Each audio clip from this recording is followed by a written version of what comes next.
In accordance with the requirements of the open meeting law, please be advised that this meeting is being audio-video recorded. The agenda lists all of the topics which may be discussed at the meeting, and those that are reasonably anticipated by the chair.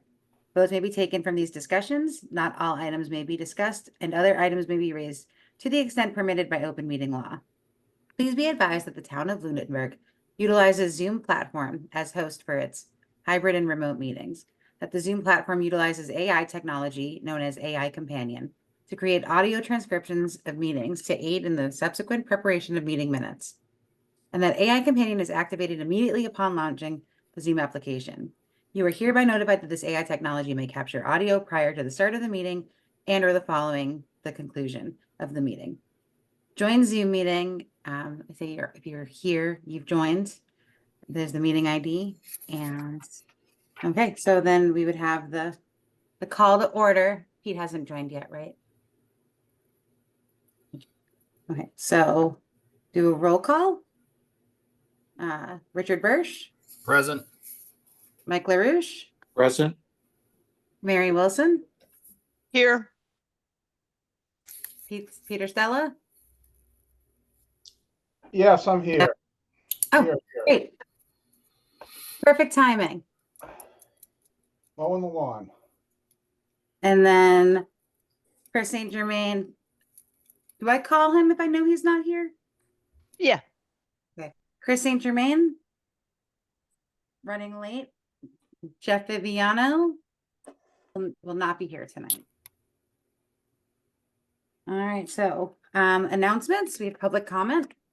Comments are to be limited to 3 minutes and on a subject matter under the direct jurisdiction of the commission. Comments about current agenda items are to be made during the comment period of the specific agenda item. Please address all comments to the chair and state your name and address. Do we have any public comments?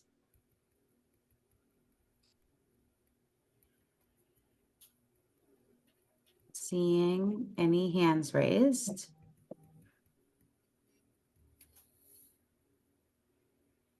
All right, so do we have any comments from members of the commission? We do that too, right?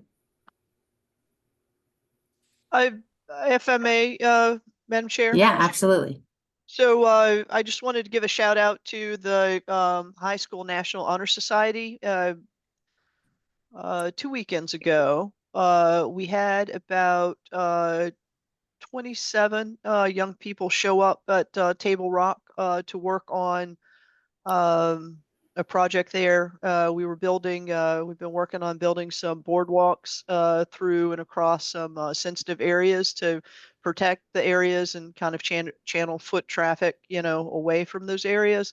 And those young people carried a massive amount of wood for the boardwalks into the areas where they needed to go. Sometimes they were having to carry them a half a mile.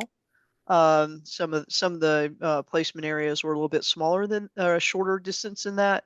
And they also carried, I think, 10 cinder blocks and 12 solid blocks for the footings for those boardwalks down the trail. And we actually even got 3 of those sections. There were 5 sections of boardwalk that we had material for. We even got 3 of those sections built. So we really appreciate those volunteers showing up and doing that good work. And particularly, I acknowledge that a lot of them were on their spring break. So it was really fantastic to see such a great turnout. That's amazing. It was cool. Yeah. We also had a good turnout of the pollinator habitat for the Earth Day event too. Okay. Moving on, we don't have any minutes to approve, so I'm going to skip over that. Our first up is an appointment, and this is, so it's for 60 Cross Road. They are looking to do a amended order of conditions.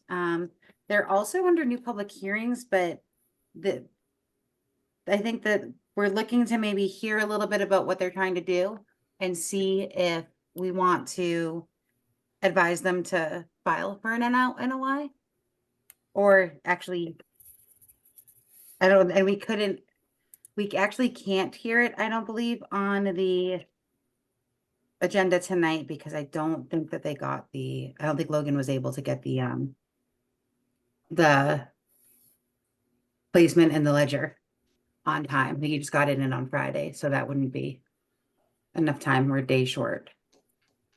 So is the applicant for 60 Cross Road here?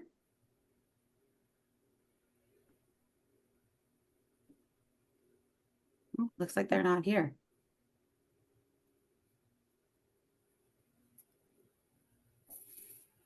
Okay, so I guess I'll move on to new public hearings. We have 1178 Northfield Road.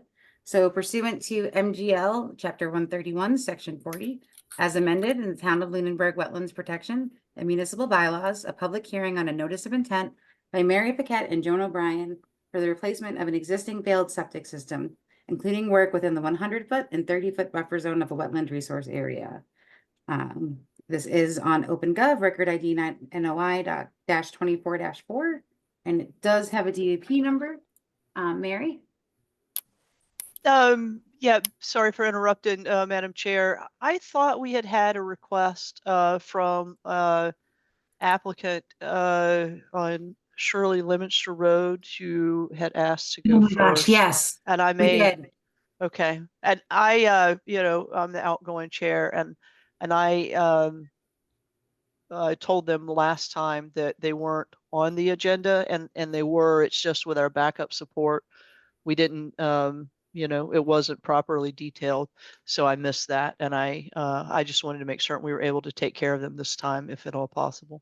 Yes, I actually emailed him and told him that I would hear them first, and then I forgot and just started off. So it's okay, so I can just unread that and go on to the next one because we didn't fully open that, or I think we could hold it open and circle back to it. okay. All right, so 201 Lemonster Shirley Road pursuant to MGL Chapter 131, Section 40, as amended in the Town of Lunenburg Wetlands Protection and Municipal Bylaws, a public hearing on a request for determination of applicability by Keolis Commuter Services for vegetation management, control, and maintenance activities along the railroad right-of-way within Lunenburg as part of the renewal of the 5-year vegetation management plan. And do we have the representative for this application? Yeah, hello everyone. My name's Matt Donovan from Benish. I'm here to represent the Keolis RDA. Can everyone hear me? Yep. Perfect. I just sent a request. I can pull up the maps. Oh yeah, let me okay, you should be able to share now. All right. All right, so you should see the maps now. This There we RDA go. is to confirm the accuracy of these maps used for herbicide application along the commuter rail right of way. And we submit this RDA to your commission every 5 years, required by CMR 11. It's required to get these determinations before submitting the 5-year vegetation management plan to Mass Department of Agricultural Resources. The vegetation management plan is designed to manage and control vegetation necessary to keep railroad and operations safe. Regulations are in place to keep the sensitive areas protected throughout the duration of the plan, and these sensitive area restrictions are listed and described in CMR 11.04, as well as our vegetation management plan. The maps we provided you with were mainly made for the chemical portion of the plan, but often dictate where mechanical methods will be used due to chemical restrictions. Each year, there are 2 chemical applications, one in the May to June timeframe that targets the roadbed, and one in the August-September timeframe that targets the brush and areas adjacent to the roadbed. The sensitive areas marked with blue and yellow on the maps are restricted from the brush program and will only receive the roadbed application. So that's what I'll focus on because that's the only chemical program taking place in these sensitive areas of your jurisdiction. However, if there are any questions about the brush program, I'd be happy to answer those as well. The roadbed application is performed by a spray truck that drives directly on the track, equipped with nozzles on the backside that are located about 18 inches above the ground, spraying the solution directly down onto the track. It has arms with nozzles on the arms that target the shoulders of the roadbed as well, up to 12 feet from the center line of track on each side. The certified applicator is accompanied by an environmental monitor familiar with the site conditions and equipped with these maps, instructing the operator as necessary. The applicator has the ability to turn off all the nozzles, or in many cases, just the side nozzles, where the mixture maybe targets the shoulder, where it may be getting close to the buffer zone of the sensitive areas. And that's done just at the flip of a switch. The yellow zones will never receive any treatment to the shoulders, and may sometimes still receive treatment directly down onto the ties, and that's done at the discretion of the environmental monitor and an applicator, to stay in conformance with the regulations. The blue zones typically represent being within 90 and 100 feet of sensitive areas. 10 and 100 feet of sensitive areas. And these zones typically receive the full roadbed treatment. The dark blue zones are more for DEP zones and water supply areas. And the dark blue zones are only sprayed once every 2 years. In these blue and yellow zones, due to the limited spray, more effort is put into controlling the vegetation with physical and mechanical measures. The chemicals each year are chosen by the certified applicator, and they will always come from the right-of-way sensitive area material list provided by Mass Department of Agricultural Resources, and we do include that mixture every year in our yearly operational plan that we send to your commission every year via certified mail. So we are seeking a positive 2A determination to confirm the maps, as well as a negative determination for the work included in the vegetation management plan. Nothing has changed with these maps or the vegetation management plan since the last time we came to your commission. If there's any questions you may have, I can open the floor up to you. Okay, are there any questions from any of the commissioners?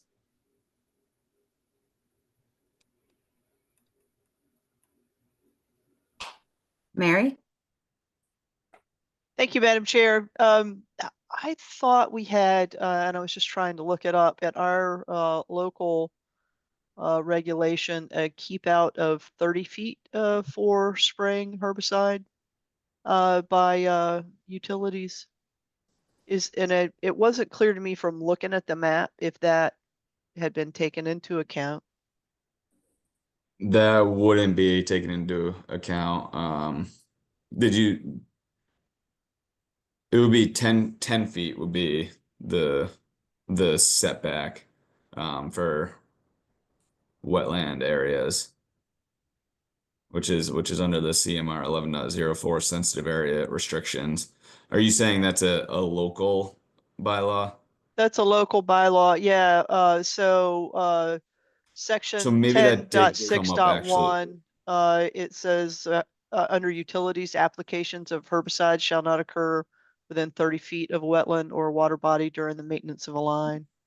Yeah, that may actually have come up earlier in the MBTA, because it's on the MBTA property. They are exempt from any local bylaws, and it would go to that would be under the regulations of the state CMR 333.11. Okay. And I sent I believe I sent the exemption letter to the commission back in January when this RDA was submitted. Okay. Nothing else for me, Madam Chair. I don't see the exemption letter in our files. I would be happy to send that. I'm not positive I sent it. It would have been a while ago. Madam But I can Chair, definitely send that. might I suggest that the applicant I think he can upload it directly to OpenGov. Yeah, I'm actually checking in OpenGov to see if I see one. I'm not seeing anything that shows an exemption, but yeah, if you could upload that directly into OpenGov, that would be I would be happy to. perfect. If that could just be like a condition of the determination, so we can still issue a determination, that would be much appreciated.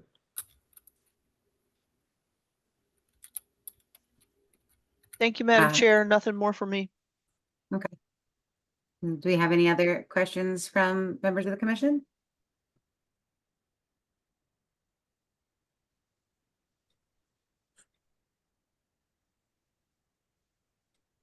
Do we have any questions from members of the public?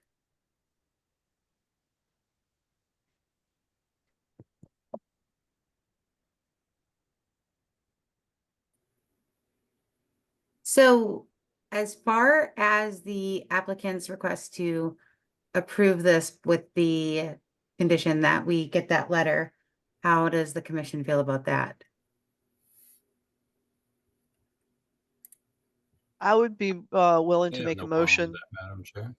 Yeah, I would be Okay. willing to make a motion that we approve with a negative determination on the condition that that letter is received. Okay, do we have a second on that? Positive. We would still be We need a seeking a positive positive 2A as well as the negative determination. Correct. I think those have to be managed as separate motions, though. I don't know. Rich is more our process person, procedural person. Yeah, you can make it all as one motion. Okay, then I would also move that we accept the wetland determinations as presented in the application. So moved. Second. Who's second? Or that is a second. Okay, so we'll go to a vote. Richard Bursch, Yes, aye. Mary Wilson, Aye. Peter Stella, Aye. Mike LaRouche, Aye. and an aye for myself, and that would be for approve with a negative determination and accept with a 2A positive determination with the stipulation that we get the letter for that showing the exemption. No, it would be a negative determination as well as a positive 2A, correct? Yes. Perfect. That works for me. I will upload that, and I'll send you an email to follow up right after to confirm with you that it was uploaded. Okay, perfect. Thank you very much, everyone. Have a good night. You too, thank you. Okay, moving on, we have 1178 Northfield Road, back to Um, them. Madam Chair, Oh, yeah. if I may, just acknowledge that Commissioner St. Germain joined our company. Oh, okay. We pin him.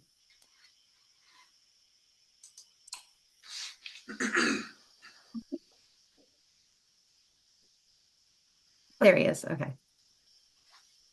There we are. Okay, so 1178 Northfield Road, pursuant to MGL Chapter 131, Section 40, as amended, and the Town of Lunenburg Wetlands Protection and Municipal Bylaws, a public hearing on a notice of intent by Mary Paquette and Joan O'Brien for replacement of an existing failed septic system, including work within the 100-foot and 30-foot buffer zone of a wetland resource area, Open Gov NOI-25-4, and DEP number 208-1347. Do we have the applicant or their representative here tonight? Yes, Madam Chair, Ryan Proctor with Dillis and Roy representing the applicant. Okay, perfect. Do you want to take us through the application?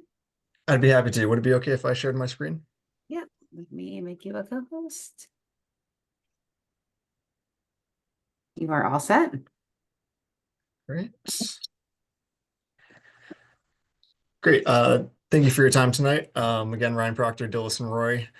This application was filed, I believe, 2 months ago, maybe in the beginning of March or late February. It had sat in OpenGov for at least a few weeks after submission. There was a technology fee, I believe, of $1.20 that was not brought to our attention and remained unpaid.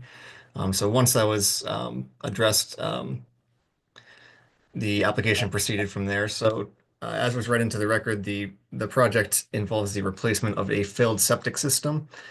Currently, the existing system is located in the rear yard of the house in an existing lawn area. And the existing system is entirely within the 50-foot no build offset and partially within inside the 30-foot no disturb zone. So I've got the wetland shown in green at the top of the plan. And I've got the 3 wetland offsets shown in orange, the 30-foot no disturb, the 50-foot no build, and then the 100-foot buffer zone, all in the dashed orange. The new replacement system is shown in this red box here. We are proposing to do a pressure dose geomat system so a treatment system, and we are actually increasing the setback from the wetland area when you compare that to the existing system that's located in the backyard. The entirety of the proposed system is outside of the 30-foot no disturb zone, with the exception of some minor grading in this area here that would spill into that area. We are proposing to install erosion protection around the limit of work that would be installed prior to construction. As was mentioned, we did receive one comment from DEP along with the file number, and their only comment was to ensure that we had received the proper approvals from Neshoba Board of Health and Lunenburg Board of Health, which we have. We've already been issued the septic permit for the project. The reason the system has to go in this area, the lot has several wetland areas on the property and slopes quite steeply down towards, I believe, New West Townsend Road or West Townsend Road. So this area that we've had between the house and the property line is really where it needs to go on the site. And it is located within an existing lawn, so we are not proposing any tree removal for the construction of that system. I think I will leave it there. If there are any questions, I would be happy to take them. Okay, I really like the colored lines on this. It makes it really easy to see. Do we have any questions from members of the commission? Chris St. Germain. Yes, can you go into what type of protection you're going to put in? Is it straw wattles or? Yes, so we have straw wattles proposed. We have that detail on the plan, and then that would just wrap around. It would connect underneath the deck to the deck in the back, and then around and up the property line on that low side of the system. Great, thank you.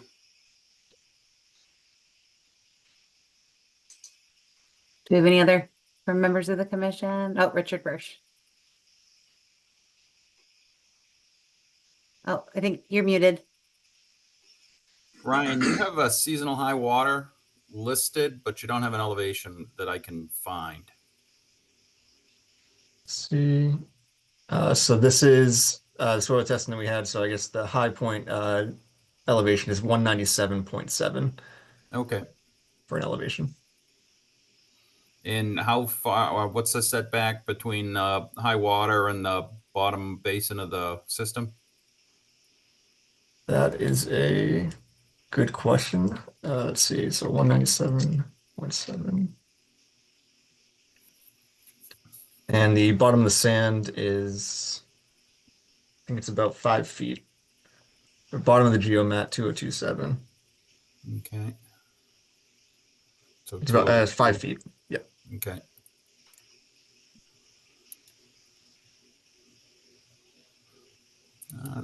That's all for now, Madam Chair. Thank you. Mary, you have a question? Yes, thank you, Madam Chair. I did have the ability of going out on a site walk with some others this weekend, and I think for the most part, it's pretty straightforward. But when we were out there, one of the things I did notice along the, at the top of the bank, near the intermittent stream in the back, there was a stack of construction debris. And I would like to have that be a condition that construction debris is moved out of the 30-foot no-touch zone. Yep, I would agree with that. I was out there also, and it looked like there was a little bit of clearing. Maybe a shack was moved, and there was some debris from that I would also like to see moved out of the buffer zone, the 30-foot Okay. buffer zone. Do we have any other comments from the commission?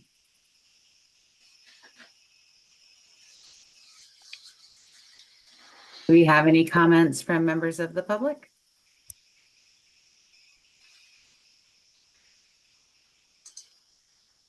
Doesn't sound like it. So I think here I would be looking for a motion to approve with the condition that the debris is removed. So So move. moved. Second. Okay, so roll call vote. Richard Bursch, Aye. Mike LaRouche, Aye. Mary Wilson, Aye. Peter Stella, Aye. Chris St. Germain, Aye. and I for myself. So that would be approved with just the condition that the debris is removed. Thank you very much. All right, thanks. Have a good night. You too. Updating my notes.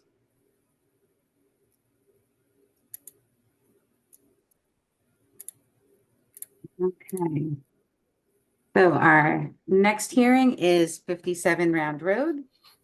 Pursuant to MGL Chapter 131, Section 40 as amended, and the Town of Lunenburg Wetlands Protection and Municipal Bylaws, a public hearing on a request for determination of applicability by Renee Rainville for installation of a well and water line, including work within the 100-foot and 50-foot buffer zone of a wetland resource area. Is the applicant or their representative here tonight? Looks like I see Renee on. Renee, do you have, will you be representing or do you have? I am. I Okay. am Rainey Rainville, 57 Round Road, Lunenburg, Mass. Do you want to talk us through the project a little bit, or do you have the ability, or would you like me to? A little bit. No, it's pretty much straightforward. Dan Wolf from Ross Associates has done pretty much all the paperwork and files all the applications. He was going to represent me tonight, but he had something on his calendar. So just here to answer any questions, if you have any questions. Like I say, it's pretty straightforward. My neighbor, Mark Sprague, is, I guess, having a well put in. So my thought was to have one truck come and drill both wells at the same time, just to eliminate any hazards, bringing the truck in twice. So if you have any questions, I'm willing to answer them. Okay. I know. Let me check the. And we have plans for this. Do we want to show them on the screen? Ooh, I'm getting a lot of feedback.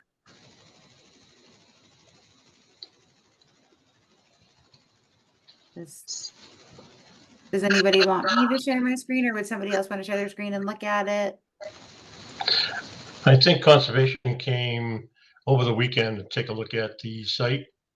There were three individuals, and Yep, they said pretty much straightforward, and that they would take it up at this meeting. Yeah, I know typically we like to just take a look at the site plan. I don't know if somebody else wants to share that. I can if you open up to sharing. Okay. Yeah.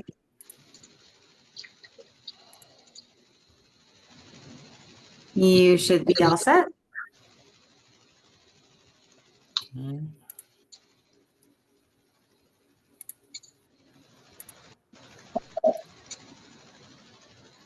Am I sharing now? There You go. are. Yep, Okay. you can see it now.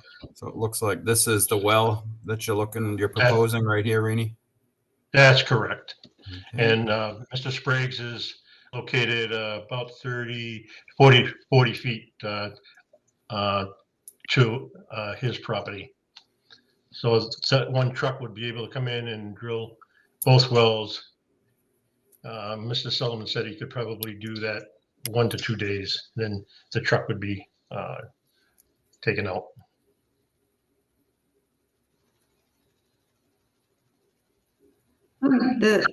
Are there any questions from members of the commission? Madam Chair, I guess my only question would be, does any vegetation need to be removed to get the truck into this wellhead or proposed wellhead? No, it's all lawn. Okay. Yeah. Do we have any other questions? Nope. Thank you, Madam Chair.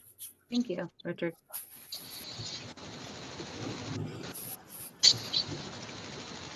Does anybody else have a question? Members of the commission?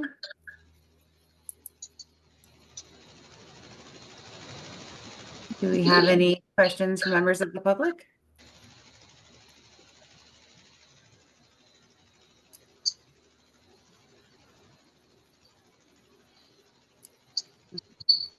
So for this, I think I would be looking for a motion for a negative determination. So moved. A -3 Second. determination. Second. Thank you, Mary. Roll call vote, Richard Bursch, Aye. Mike LaRouche, Aye. Mary Wilson, Aye. Peter Stella, Aye. Chris St. Germain, Aye. and I for myself. Motion, I approve for negative determination. Thank you, board. Thank Thanks, you. Have a Rainey. good night. Have a great night. Two.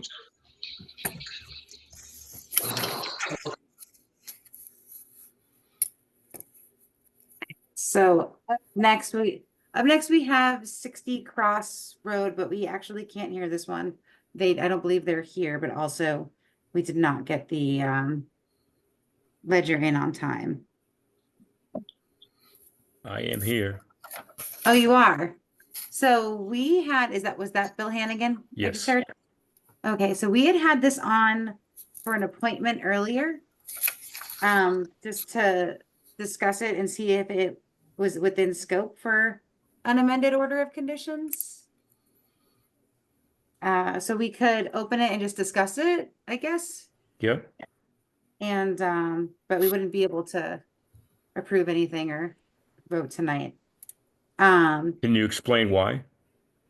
So I don't believe, so for this was supposed to be in the ledger with 5 business days. If I'm recalling this correctly, let me take a look.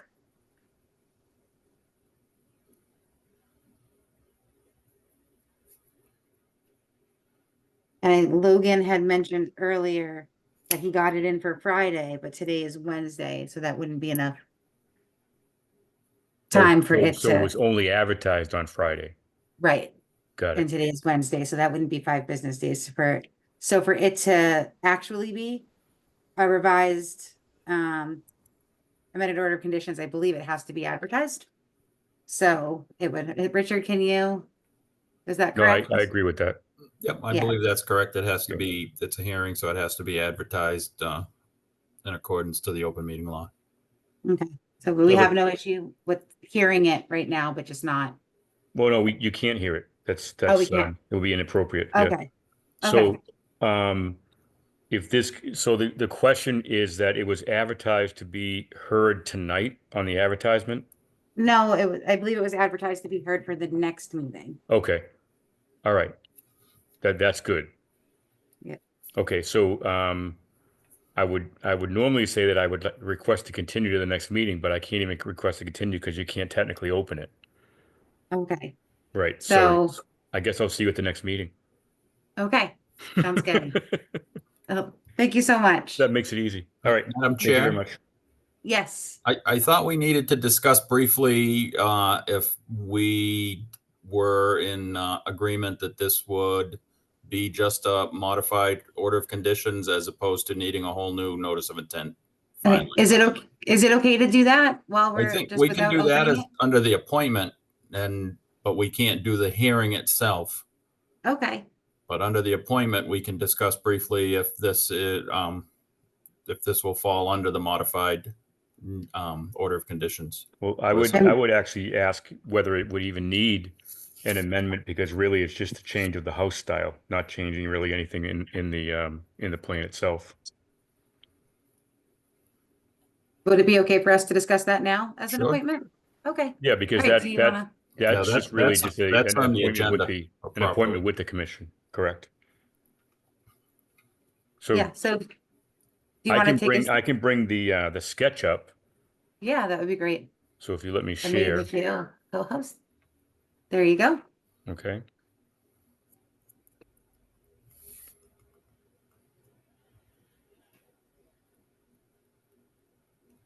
Let me,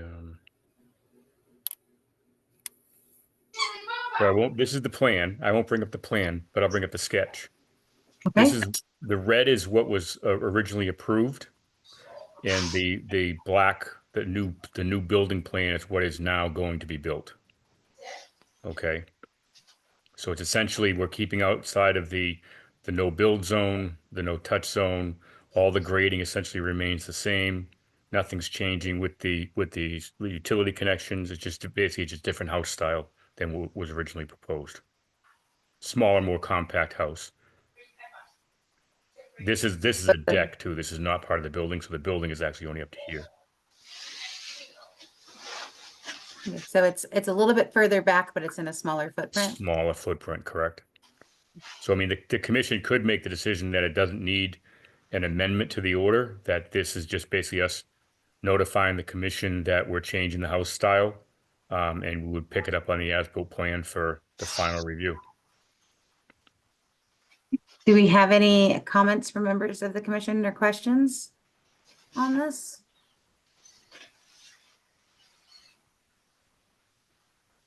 Richard? Thank you, Madam Chair. For myself, one question, quick, Bill, is the wellhead was outside of 50 foot in the original application? Is that correct? I don't know. Okay. I would say probably not, but let me do this. Let me pull up the I thought I was just looking at it.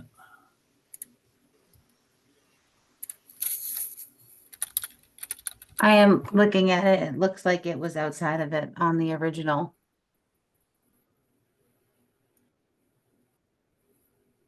Yeah, for myself, as the wellhead now is inside the 50 foot where it was outside, and the house is about 20 feet closer to the wetland, the foundation itself.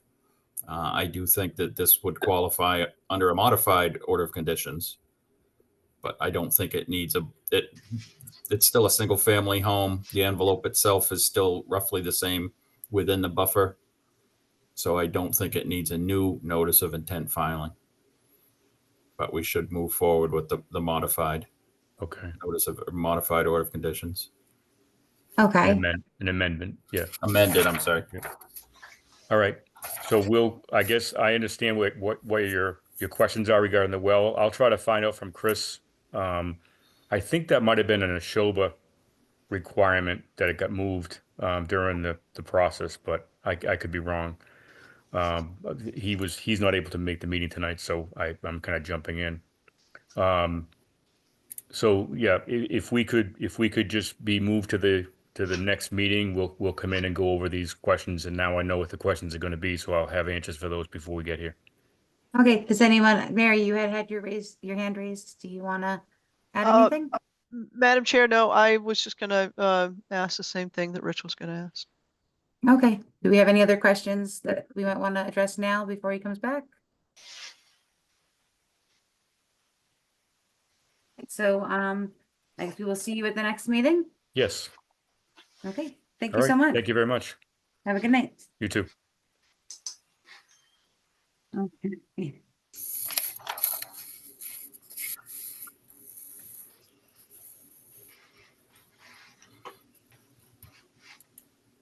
Moving along, we already heard 201 Leominster Shirley. So next we're going to be moving on to our continued public hearings. We have 390 Howard Street and ANRAD pursuant to MGL Chapter 131, Section 40 as amended, and the Town of Lunenburg Wetlands Protection and Municipal Bylaws. A public hearing on an abbreviated notice of resource area delineation by Kevin O'Brien at 390 Howard Street, DEP number 208-1304. Do we have the applicant or their representative here tonight?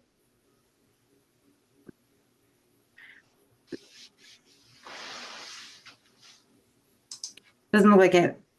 So we'll move along on that one.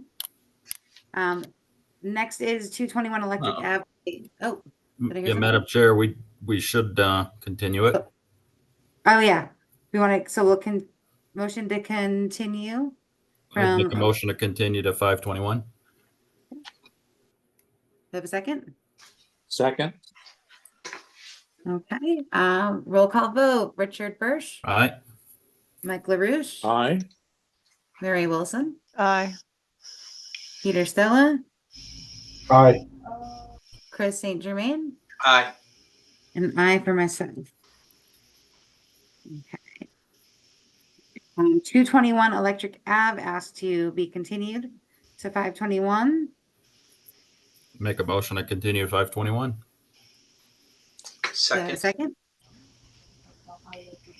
So that's a motion from Richard and a second from Chris, because I've been forgetting to do that. All right, so roll call vote. Richard, Aye. Mike, Aye. Bruce, Mary Wilson, Aye. Peter Stella, Aye. Chris St. Germain. Aye. Okay. Moving on, we have 67 Island Road. Pursuant to MGL Chapter 131, Section 40, as amended in the Town of Lunenburg Wetlands Protection and Municipal Bylaws, a public hearing on a request for determination of applicability by Melissa Canavino for the renovation of a patio, stairs, and walkway within the 50-foot buffer zone of Hickory Hills. Open Gov record RDA-24-9. Do we have the applicant or a representative here tonight? Looks like I see Melissa on. Sorry, is that better? Can you hear us? Yep, we can hear you now. Okay. Okay, so this was continued from 3/5. We had asked you to come back with some, what's what I'm looking for, to show us if you had any pictures of the walkways that were there, or if there's any more evidence that you want to show of what was previously in the property before the new construction was put in. Right. So we actually went to some relatives who also had Polaroids. Fun fact, the family all used to work for Polaroid. Okay. So if I can share my screen, I can show you. Oh, yeah. Let me make you. The picture we're going to show you is what I was trying to explain last time about the walkway that had existed, which was like a cinder block walkway that was placed on top of soil. And Okay, you should be able to share now. Yep.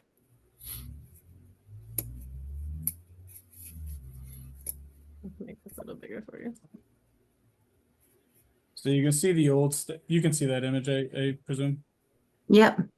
So you can see the old staircase and how it came down into this walkway with the cinders and the grass growing up. And this photo is, I don't know, from the 80s. Maybe earlier. So this is the walkway that we had in the ground. I still do not have a photo showing the walkway, but I'm trying to show you an example of what I was trying to explain that you saw in the overhead imaging that you guys had shown us a meeting or two ago, where the ground was so discolored because grass had grown through this essentially unused walkway, which was in front of the greenhouse that had fallen apart. Does that better demonstrate what I was trying to talk about last time? Yeah. How long has this been gone? It was gone. We pulled it up to do this project. So this image you're looking at here was actually, they took this up and poured concrete maybe 25 years ago, 30 years ago. So this image itself was actually a concrete landing. And if you look at through some of the photos that we've already submitted, you'll see that concrete. This walkway didn't get pulled up. It got left where it was and grass grew through. But again, this is what I was trying to explain when we saw the overhead pictures with the discoloration. That's what the discoloration was a result of, because it wasn't wholesome topsoil with grass growing. It was this block abomination with grass that had essentially grown over through time. So I'm looking at this stairway. The stairway appears to go to about the edge of the house. And then this walkway, I mean, we can't really see how far it comes out, but it's still significantly, if we're looking at it from this perspective, shorter than the current deck. No. What you're looking at is the stairways leading up to the house. If we were to pull up a diagram, you'd see that was what is closest to the driveway. The deck would essentially be arguably you'd be standing on the deck right now looking towards our neighbor's house. So all this was to me to show you the example of what we were trying to explain the walkway was, that it wasn't a poured pad, it was a 1970s DIY project that involved people haphazardly trying to level the ground and put these pavers down that were just neglected over a couple of decades and grown through. And the reason I talk about this is because this goes back to the original question about the RDA. And again, I'm not claiming, I wish that we had talked to you guys beforehand, but we didn't think we had to because we were just repairing something that was already there. So I feel like we've had 3 or 4 different perspectives on this hearing where we've talked about whether or not we had pre-existing walkways. So, and you're saying that those stairs and that walkway were there when you, what year did you say? This family's owned this house for 75 years. They've Okay, been but when there was, probably in the mid 70s they were constructed. And possibly this cinder block area that you're looking at right now, I think a concrete pad was possibly poured somewhere in the mid 80s to early 90s. okay. Do we have any questions or do you have anything else you'd like to share? I do. So that was just Okay. us trying to explain what we had talked last time. Like, I think Mr. Burch had kind of understood what we were saying, and I just wanted to show the block. This was what the walkway was constructed of, that was parallel to the house, which is where the current walkway that we're talking about tonight is. So, sorry. The other thing that you want us to do was to come back with suggestions for how we could possibly revegetate some area to compensate for the patio or the walkway that we've installed. So we actually went to council with Dillis and Roy. They came and walked the property with us and came up with some suggestions. If you look at this, I'm sorry for the photograph. I took it from the roof trying to get as much of the area as I could. What we were proposed is that we cut out, if you're looking at the walkway on the deck, that 46 square feet of area there and resod that with sod. We would then take that area that says 193 square feet and also grass that in and possibly add shrubs or some type of bush if you guys adjust it. And then, and I'm sorry because I'm kind of blocked by images, but if you look on the left side, we were considering putting some American beach grass or something comparable along the shoreline to help with erosion, and either planting azaleas, shadbush, buttonbush, arborvitae, forsythia, what you guys think would be appropriate. In essence, we'd be giving up almost 30% of that walkway. We'd be seeding approximately 240 square feet of area with grass. And then in addition to that, possibly some bushes or tree. And we'd like to keep the area that's not indicated on the walkway so we would still have access. Essentially, we'd be putting in 104% area of grass for the area that we'd like to keep for the walkway to compensate for keeping the walkway.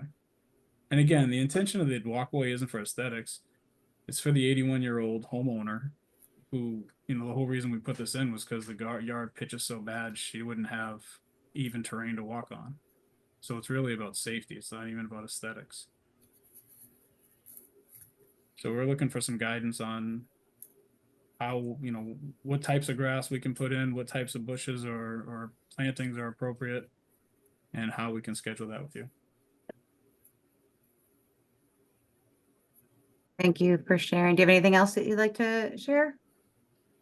No, I hope that I covered it. This, again, We had some pretty good counsel from Dillis and Roy. They've been incredibly accommodating and educational. And you can Did tell, they- I guess the only other thing I'd say is right now where that water line is. So this water line has receded almost 8 inches since I measured this morning. Because the dam is open and it hasn't rained as hard. But you can actually see, you might know my neighbor, Ron Albert. That's his dock in the water, and you can see how the water isn't even where it's supposed to be for his dock usage, because the water is still going to recede more to what would be a typical water level Right. for this lake. So, I mean, we typically, we measure from the high water mark. Did Dillis and Roy happen to say or measure what the high water mark there is? To your, They hadn't done that yet, and I think it's kind of their involvement and how much we move forward with them is dependent on tonight and the progress we make. okay. Do we have any, oh, Mary, you have your hand raised? Thank you, Madam Chair. One of the topics of dialogue at the last meeting was the high water mark and whether it was the grass line or not. And this clearly shows that it is a grass line. Yeah, no, you're mistaken. It's the elevation that I'm looking down from the roof. And the question was whether or not it was the closest grass line, essentially the hash mark that's below the 193 foot. That was where Sophie had originally measured the wall from there to that mark. And what my argument was that the water clearly doesn't come up to that point. That's beach area. So that's actually what the discussion was. So I would point out, Madam Chair, that it's incumbent upon the applicant to give us drawings that are absolutely unambiguous. It's not incumbent upon the commission to try to figure out what the applicant is trying to do from ambiguous drawings and diagrams. I Thank think you, that- Madam Chair. Agree with that. Oh, Mary, you raised your hand again? Oh, I meant to lower it. Apologies. Do we have any other comments from members of the commission?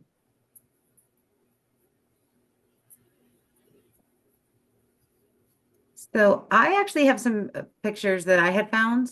Sure. When you mentioned in the previous meeting that there was a tree there that you had Matt Morrow come out for, I was Mhm. able to find his pictures from when he was out. And I did send that out to the commission. I don't know if anybody else saw that. I can share. Is it okay for me to share my screen? Yes, of course. Okay. So I'm going to share my screen. Okay. Can you all see my screen? Yes. Picture? Okay. So, this is, make sure this really appears like the high water mark is at the grass. Well, that's It also, that's a hill. so, and it also shows, what it looks like when the greenhouse is gone. Mm-hmm. And this walkway that we have here and where the tree was, and from what I see that's there now, the current deck kind of goes out to where that tree was before it was taken down. The stairs essentially end at the front of those kayaks, correct? Okay. So you've really gone significantly past. Right, because the walkway, see where those kayaks are, because of those trees, and there was actually a birch tree at that one point, long before me. But essentially on the corner closest to us, there was at least one, if not two small birch trees.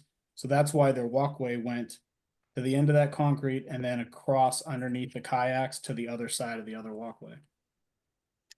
And so We're you're actually willing to get affidavits from other neighbors, friends, and family that have been here and been on this property, if that's helpful. so, and you're saying that this is not at the grass line, this water? Yeah, so that actually dips down roughly 12 to maybe 14 inches, maybe closer to 12 inches. So what you're looking at is the top of a hill. And if you were to stand over that, it goes down, and I don't know what the angle would be, but call it a 30-degree angle into the water. So the water never actually, it doesn't typically touch the grass. It comes to about a foot of it. And if you look along the shoreline, you can see how it jogs in again which was that area that we were talking about with Sophie, where she had measured roughly 17 feet to that corner, but that was beach. There's not an even elevation from that dock all the way across to the next property, so some places are higher and some places are lower, and because of that, the shoreline doesn't follow the contour in like a consistent manner. Okay. Do I we mean, the other have, thing, we're not arguing that we're inside the 30. I couldn't be more apologetic that we are. What we're trying to establish is that we didn't create a whole new environment down there. We just tried to fix what we had to make it walkable and safe. do we have any questions for members of the commission? Mary? So I don't think I have further questions, but based on what I've seen, I would not be inclined to approve it as proposed. I had hoped that the applicant would take on board the suggestion from Commissioner Viviano about a side access, and creating some steps from the side so as to avoid further encroaching into the 30-foot zone. I appreciated his suggestion and we looked at it. Not only would we would actually have to dredge to build the deck at that point, which we haven't had to. And financially, we might as well rebuild the entire deck because that requires all new support structure, taking out that stone wall, pushing the deck back, relocating the stairs. It's financially would just be completely prohibitive. Not to mention the elevation of the way the hill comes down. There isn't enough room because the elevation determines the run of the stairs. And the elevation is determined by the foundation that we built the deck onto. So in order to put stairs there, they would die into a hill or the existing stairs, the granite steps that are there. It's not that I can't entertain the idea, it's that it's just not feasible. So if they were recessed though into the side, that doesn't appear that it would be a problem with running into the other stairs or. We would have to recess those steps a quarter of the deck. Again, I might as well rip out the entire deck and rebuild it. I would rebuild a $28,000 deck because the space isn't there. The railings would change, the blocking would change, the beams would change, the footings would change, the stairs would change. And I know that your perspective might be that's my problem, but what I'm saying is, I have a neighbor that just built a 50-foot wall in the lake that apparently the commission thought was appropriate, but I can't have a walkway that's 25 feet from the lake. I don't understand the consistency of the decision. Mary, you have a comment or a question? Yeah, I just had a comment. The cost is not material to our deliberations. That's why it's so important for applicants to come before they invest in doing the work. So whether it's permitted or not, the cost is not material. Yeah, and to your point, Madam Chair, about recessing the stairs, that was what Commissioner Viviano had suggested they consider last time, and it does sound like that's feasible, just costly. And I would caution the commission that I, for one, would not consider permitting this if it was in front of me today. And so we need to be very careful about what we permit after the fact, because that just is a slippery slope. And so in my opinion, the question really is looking at this like it was a new application in front of me today with no work done, and whether or not I would vote yes on this, and I would not as one vote. I appreciate that comment, Mary.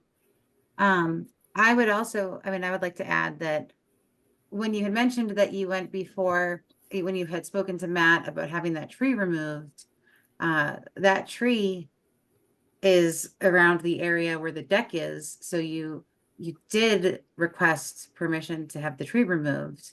I'm curious why you wouldn't also file an application for something of this magnitude. Because again, I thought that I was just repairing a walkway that existed. The tree I was removing a 50-year-old tree. And by the bylaws around the lake, anything over 4 inches or within 100 feet of the water requires conservation and HOA. So I followed those rules. What I thought I was doing here was just fixing something that was dilapidated to the point that it was unsafe for people to walk on. I didn't think I was creating anything new. I mean, when I look at the pictures though, it's clearly, you know, I mean, obviously you have the greenhouse foundation there, but it's clearly something new because at that point there's, in 2020, it's grass, there's a tree, and there's a little sidewalk there. So it's definitely a big change from what was there. Are you calling the walkways the sidewalk? So it used to be a working, living greenhouse, and there were walkways on both sides and a pathway. So if you want to call it a walkway, it was a pathway with those pavers that my dad had created there. And that's what we're I'm trying to talking, do. I'm talking about the picture from 2020 that just has almost, it's like a concrete Yeah, correct. walkway. Right, because nobody Okay. was walking. The greenhouse had already collapsed. Nobody was walking in the front, and we let grass grow over it. And not everything. I'd love for you to walk through this house and see what wasn't done completely. It's a lake house that was turned into a house that has a lot of hodgepodge projects, and one of that was what went around that lake house, the greenhouse. Some of it got concrete, and the front of it got pavers.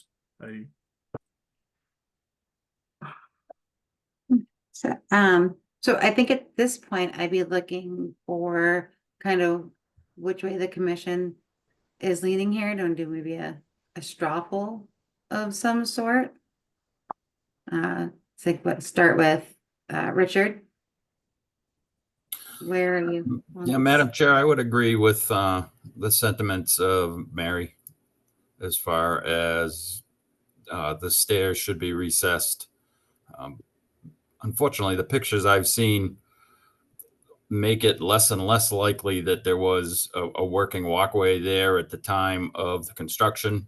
I mean, I don't see any evidence of a walkway in the pictures that you presented tonight that Matt had taken back a couple of years ago. Just because there was a walkway there at some point when there was a greenhouse there doesn't mean that we're fixing the walkway that was there 50 years ago. I mean, unfortunately, there's just no evidence of any walkway outside or any structure outside of the foundation of the old greenhouse. So their construction should remain inside the footprint of the greenhouse. And the stairs that go out the front should be recessed in on the side so that there's no further intrusion into the 30-foot no disturb zone. And unfortunately, it does make a huge difference moving down the line when other people come before us to make sure that the 30-foot no disturb zone stays as pristine as possible. To allow this to go forward, the next person's going to say, hey, you let this person do it. Now this person's going to want it. And unfortunately, it just gets worse and worse. So my sentiments are the same as Mary's. This is not permittable if it was not constructed as of yet. So I would not be in favor of it. All right, thank you very much. Mike, what are you thinking? Yeah, I concur with Rich and Mary that this would not be permittable if it were to be done today. So I concur with my fellow commissioners. Okay, thank you, Mike. Pete, what about you? I don't know, not sure I have a vote on this, but I do have a comment. I don't see although you've shown us like one picture, I don't see that the picture demonstrates that anything was there. In the location, you kind of got this walkway that, the steps coming down, kind of like you got closer to the lake. To me, I think that it definitely got closer to the lake, even if there was a walkway there. And I think that you're not able to demonstrate solid evidence that you had something there recently that wasn't removed. So I'd be completely against it if I had a vote. And if it was any way you were going to do it, you'd have to probably have an engineer come in and say that it's not going to cause some sort of problem with the wetland, even if it was even going to be allowed. So I would be completely against it, or completely against any kind of approval. And I don't know what the members that have a vote are going to tell you to do, but I would be against it, and I probably concur with all of them in being against it. So, All right, thank you, Pete. Chris, what about you? Yeah, everything I don't have anything else to add. It's all been said. So I'm in line with my fellow commissioners. Okay. And I'm of the same thinking that I wouldn't have permitted this if it came before me, before it was built. So I guess at this point, so we'd be looking for a motion to remove the structure. Is that Mary? Madam Chair, I think the applicant has said that it's not economically feasible for them to recess the stairs. And I don't know if they want to reconsider that, given that the commission seems to be inclined not to permit it as proposed. But if they are not willing to reconsider that, then I would be willing to make a motion for a positive determination. You had something?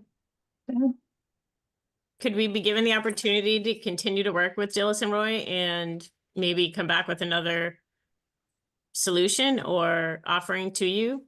I mean, I can look, so I know like Peter said, he hasn't seen, this is only one picture. We've submitted over 10 pictures to our folder. So I didn't know we had to come back every time and give you the whole picture. So if you want us to do that, we can do that next time. But Dillis and Roy said they're going to need 3 to 5 weeks to work on this with us, to continue, coming up with some ideas. And maybe that's the case, and I can find more evidence and more pictures. I mean, again, like we said, we were really trying to create something. We've had 2 walkways and a pathway. If you don't want to call it a solid walkway, I understand that. We'll give that to you.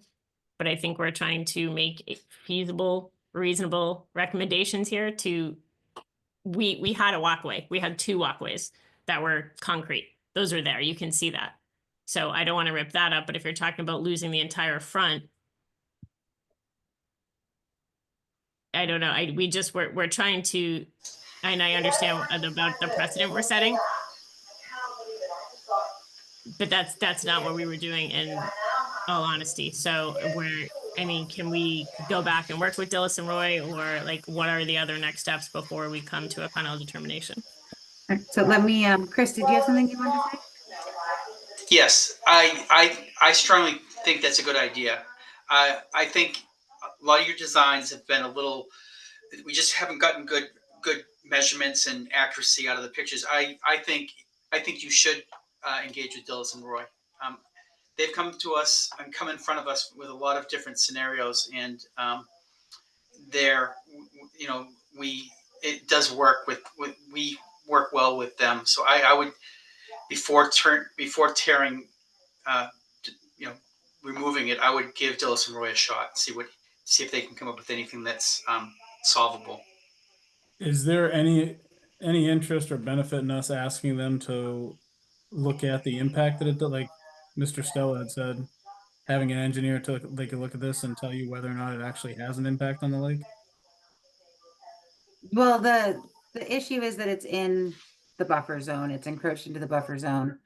We would want. I do appreciate that. I guess what I'm asking though is if they come back as they're giving us suggestions, if we paid them to actually look at the installation, would there be any benefit to them telling you that there wasn't a negative impact on the waterway?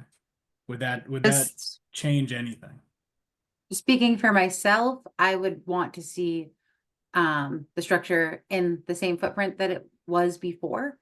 And again, if it's saying that there isn't an impact, would other people could come and say, do the same thing and then come back and say, well, if Phyllis and Roy could tell me that there's not an impact, then it wouldn't set a good precedent. Mary, did you want to? Madam Chair, I just wanted to point out that our local regulation doesn't give the commission the ability to accept an assessment of no impact in lieu of the regulation. The regulation says it's a no touch zone, and even we're not allowed to even allow grandfathered structures to further encroach in the no touch zone. That's really where I'm most confused though, because less than a quarter mile from us on the same shoreline, we have neighbors that just built a whole wall, brought in yards and yards of sand and stone, and built in the water. So they're not even outside of the 30, they're inside the water. So how did that project get approved? That is not the project that's before us today. And if you wish to report that address as a violation, the chair could have the administrator look into it. I guess I'm just questioning the consistency of the decisions, that's all. So yeah, that's just not in front of us right now, but Okay. that's something that Fine. you would like to report, absolutely do that and we could take a look at it. Right now we're talking about, your property. So there'd be no benefit to paying for an engineered decision on what's currently built. We need to Well- talk to them about what we can change to meet the guidelines. So I think there would be a benefit to you talking to an engineer and seeing what you could do to get out of the buffer zone and to make sure that you're not encroaching further than Okay. you previously were. I don't know if any members of the commission have any things that they would be looking to see.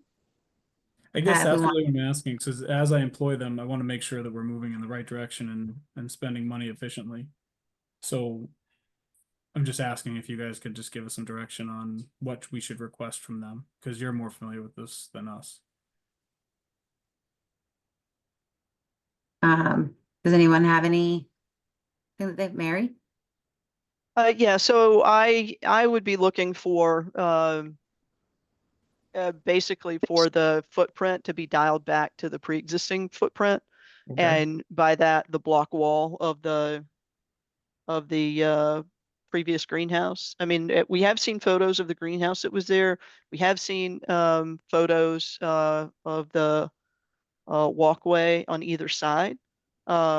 In my mind, I haven't seen something that demonstrates a walkway on the lake side of the greenhouse.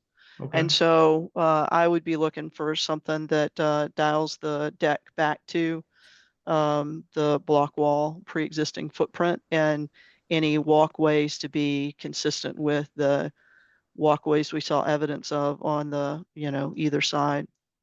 That's me as one vote. That's what I'd be looking for. That's definitely going to be my goal in talking to Dillis and Roy, who I can't say enough good things about. They've been so receptive so far. Is there absolutely no way that this board would entertain, if we took out the walkway and we took out the wall, is there no way that you would entertain leaving the stairs that project 66 inches off the deck, leaving those there, and whoever was to patronage the deck would walk on grass to get there? Would that be absolutely out of the realm of possibility to leave the stairs on the deck if we took out the walkway and the wall? Speaking for myself, the only way that I would see that being a possibility is if there was some sort of evidence that those stairs do not end past where the previous structures were, because we can't encroach any further than the previous structure was. I don't know if anyone else has anything they want to add to that. So I guess that's what I'm asking. So the board doesn't have the authority to give me the 6 foot by 7 foot stair that lands, essentially the picture you showed earlier where the kayaks were. They land in front of that where the tree was, and Mary? Oh, sorry. I Mary? would not be inclined to vote to approve that. Me as one vote. I would not either. Does anyone else have anything to say otherwise? Yes, I would concur, Madam Chair. Okay. I as Were you saying well. something? Yeah, this is Mike. I concur with what has been said already about the So- stairs cannot be in that area. So I think what we'd be, looking for would be the recessed stairs on the side and the structure to be in the same footprint as the previous structure. You will allow the cantilever though, correct? I'm sorry? You will allow the cantilever. The deck overhangs the front by 24 inches, and previous meetings, you guys have said the cantilever is okay because it doesn't touch the ground. But I think that, Mary, did you wanna? Respond to that? That was said. I mean, I for one, as long as it's a permeable deck, would be okay with a cantilever. Okay. But I don't want the stairs outside of the footprint of the pre-existing deck. Gotcha. I understand. That, and I'm only one vote, so, Madam Chair, you may want to sample further. Yeah, do we have any other responses to that question? Commission? Richard? Yeah, as the cantilever doesn't touch the ground, I don't have any problem with it. As long as, like Mary said, that it is not a solid flooring. But I believe looking at the construction they had, it wasn't. The water does go through the slats in the floor. So as long as it's not touching the ground in front of the wall from the old greenhouse, I don't have a problem with it myself. Okay, thank you, Richard. Does anyone else want to add to that?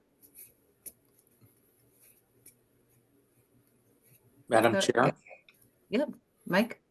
Yeah, I'm okay with the cantilever because it's not touching the ground and water can go through the slats. So I think we're good there. Okay, thank you. Yeah. And I would also be okay with the cantilever. I think it seems like it's actually similar to how the greenhouse was too. So it sounds like, we would be looking for the stairs to be recessed on the side. Remove the existing stairs and any other structures that are not in the previous footprint. Okay. If we could have the roughly 3 to 5 weeks it's going to take for Dillis and Roy to help us kind of put some other stuff together, I'd really appreciate it, and we'll get working on it. Oh, okay. So you would be looking for a motion to be on would that be the June 4th meeting or the June 18th meeting? June 18th at the earliest, please. Okay. All right. So I'm looking for a motion to continue to June 18th. So moved. Second, Richard. All right. Motion from Chris and a second from Richard. Roll call vote. Richard Bursch, Aye. Mike LaRouche, Aye. Mary Wilson, Aye. Peter Stella, Aye. and Chris St. Germain. Aye. Okay. Continue to June 18th. Write that down. Okay, moving along, we have 31 Round Road. It's continued from 521 pursuant to MGL Chapter 131, Section 40 as amended, and the Town of Lunenburg Wetlands Protection and Municipal Bylaws. A public hearing on a notice of intent by Sean Farrow for the construction of 2 landscape replacement walls, placement of 2 removable docks, and replenishment of beach sands within the 100-foot, 50-foot, and 30-foot buffer zone of a wetland resource area on Lake Shirley. Do we have the applicant or their representative here tonight? I believe it says it's continued to 521. Oh. Okay, where did you see that? In the agenda? Am I losing it? It's the first line right under the address, Madam Oh, Chair. and it says continued to 521. Oh my gosh, I read it. And in my mind, it was 421, continued from 421. Okay. All right, so I motion to continue to 521. So, second? all right, motion from Mary to continue, second from Chris. Roll call vote, Richard Bursch. Mike LaRouche? Oh, wait, Yes. Richard, did you say aye? I think you're muted. He said aye to mute. Aye. Okay. Aye. Mike LaRouche? Mute. Aye. Mary Wilson? Aye. Peter Stella? Aye. Chris St. Germain? Aye. And I for myself. Okay, Madam Chair, yes. do you hear that background? Is there some way to stop that from happening? Yeah, but everybody that's in is muted. And then it's not my house because it's silent here for once. Okay. I'm not It sure looks- where it's coming from. It looks like it has stopped. Okay. Thank you. Oh yeah, I did notice it too. All right, so I'm gonna move on to administrative determinations. And where is, I know we do have 42 Meadow. Here, 48 Meadow Lane. Okay, so administrative determinations, we have 10 Sandy Cove. Keep hitting this. So, and that is, do we have the applicant or one of their representatives on? Okay. is that Sure. Yep, we're Matt here. and Christine? Hi. So, yeah, so we were out at your property on Saturday. Do you want to go over, show any plans of what it is that you're looking to do? You know, we I had, apologize. I don't have any plans on this computer. I was hoping we could just pull up like a quick image of what we're looking to do from your records. So essentially what we're looking for is due to the increased electrical bills that we've been facing. We're new to Lunenburg, so Unitel is a new thing for us, and the electric bills have just been crazy. So we're hoping to take down some trees within the 30-foot buffer, and you know, we recognize what this is doing and what the implications are for requesting this. In hopes of getting this approved, we'd relocate, replant additional trees along the shoreline. But again, our main goal here, main objective, is to get solar panels and figure out something with this electricity. okay. So, and we when we were out there, we were out there because we were trying to help kind of move this along because we didn't have an admin at the office at that time. So you're looking to remove like a significant amount of trees, and we had asked you to come in just to kind of get some guidance, although we can't really hear this as an application or yeah, but we just wanted to let you kind of come in and see maybe where the commission would be on looking at this as a significant amount of trees for utility removal, utilities, Yeah. and a private utility, not a public utility. So, did you have any pictures of the area, or did you say you wanted to share a site plan, or do you want one of us? So, to share? I thought we said we didn't have to get a site plan. I think Well, somebody. you did have a plan, with the highlighted areas. Oh, okay, so You wanted we to share that? uploaded everything. Yeah. So I'm not sure if you have access to that right now. Yep, we do. So Okay. we usually offer you if you would like to share it. But I don't one of know. us. My apologies. We're new to this process, so yeah, I wasn't aware that was. We just An thought you would option. be able to, you would be bringing it up and looking. So, as far as this one goes, this one's a Madam little Chair, confusing. I could share if it's helpful. Oh, Yeah, thank you that so would be much, great. Mary. And then the one that we would be looking at would be the CAD-25-1. I think So this that's one's the a little one that I have. Let's see. Let me make certain I'm sharing the right window. Okay. All right. So this is one of the photos I pulled up. Well, are you seeing a photo? Yes. Yeah. Thank Okay. you. The Yeah, solar grid. yeah, and I think this is the one that your solar provider had given you. Correct. And as I understand it, all the trees that are shaded in yellow are the ones you're proposing to remove. Yes, and I mean, there really isn't anything against the house. That's just the area of shade that the trees project. So it's 13 trees right along the shoreline. It's not a huge area, maybe 20 feet. And you know, we do have probably 50, 75 other trees on our property. Do we have any questions or comments from members of the commission about this type of work or what the, I do have a picture of like the tree line. If anybody would want to see that. Yeah, why don't, Madam Chair, if you can share that, I don't have mine easily shareable. Yeah, so it's really just the trees that I couldn't get the whole tree, but I got the tops of the trees. So let me share that.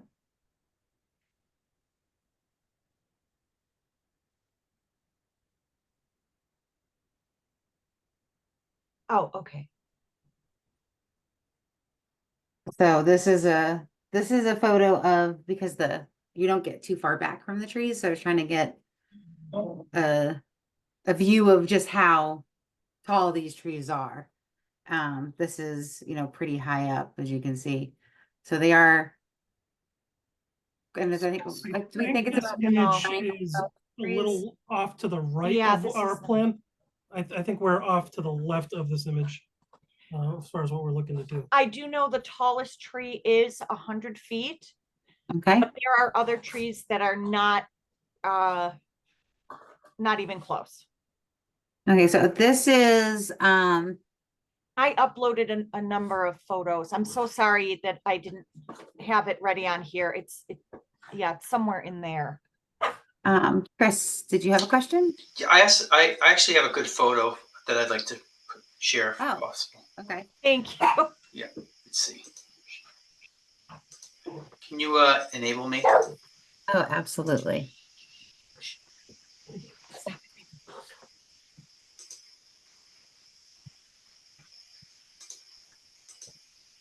Okay. I thought this aerial picture was Correct. pretty Correct. telling. 1, 2, 3, 4, 5, 6, 7, 8, 9. Here I can kind of see it.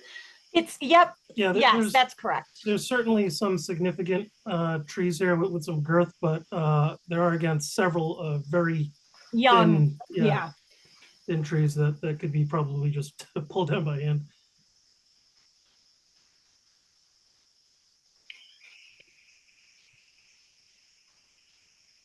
Okay. Do you have any questions or comments, Mary? So what I observed when we were there, you know, it is apparent that those trees are going to shade their roof line, but all of those trees are within the 30-foot zone. And there are a lot of very mature trees that they're proposing to take down. So for me, it doesn't seem like it's appropriate for it to be an administrative determination. This seems like it's an RDA or an NOI type of application. I don't know how the other commissioners feel about that. I would agree with that. Do we have any other comments in relation to Mary's comments? Yes, Madam Chair, this is Mike, and I too agree that it would be more appropriate for another way of approaching this. Okay, Mary? And Madam Chair, my understanding of our regulation is that there is a waiver for, or, you know, for limited waiver for public utility work, but I don't understand that regulation provides for private power generation. It's just me as one vote.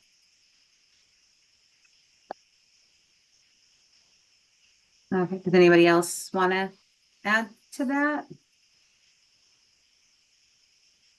we lose Richard?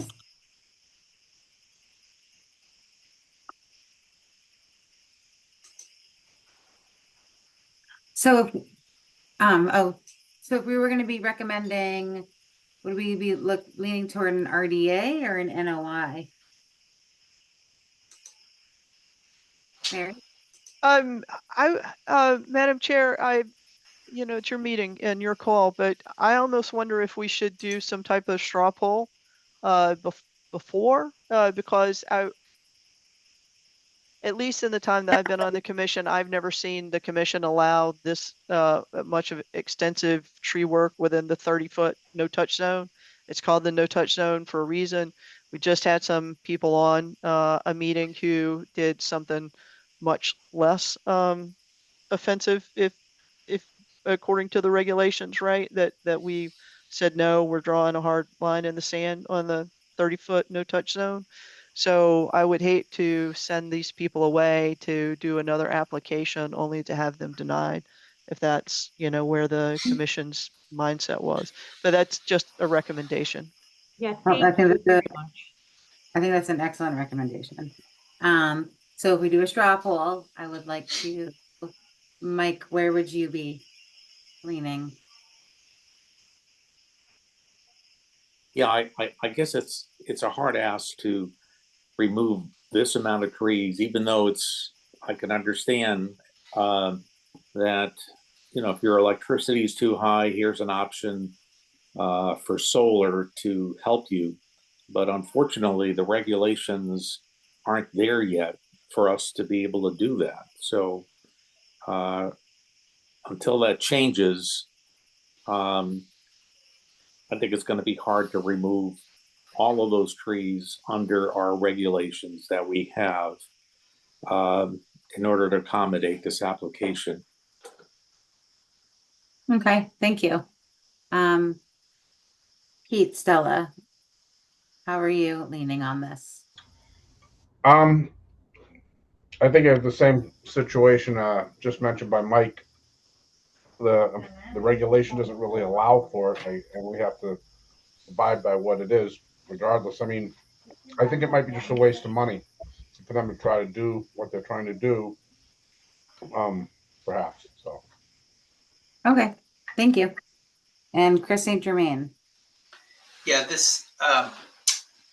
I totally sympathize with what you're trying to do, but I don't think, we're simply following regulations, and I don't see this going through. There's no way. It's too extreme. These trees are too important for the shoreline. So Okay. Even if we left 3-4 feet of the stumps still. Or perhaps, another question is what can we do? Can we bring these down significantly? Can they be trimmed? Like what are our options? I'm not an arborist. I'm not sure how that would work. I mean, we can't condone killing trees. So if you cut them in half. No. And as far as our jurisdiction really would be if the trees were dangerous or Mary? Yeah, so we wouldn't taking the canopy out, from my understanding of the regulations, right? Again, me as one vote, taking the canopy out, I don't believe I could vote in favor of that. The regulation does provide for trimming up, but you would have to leave the canopy there, and I think the canopy is probably the problem, unfortunately. Again, I really appreciate what you're trying to do, and I'm a huge advocate of clean energy too.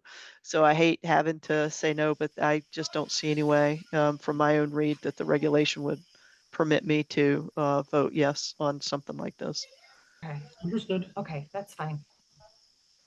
Madam Chair, I think you had not made it quite around the room yet on the straw poll. I think, well, I hadn't made it to you yet, or did I not make it to Chris yet?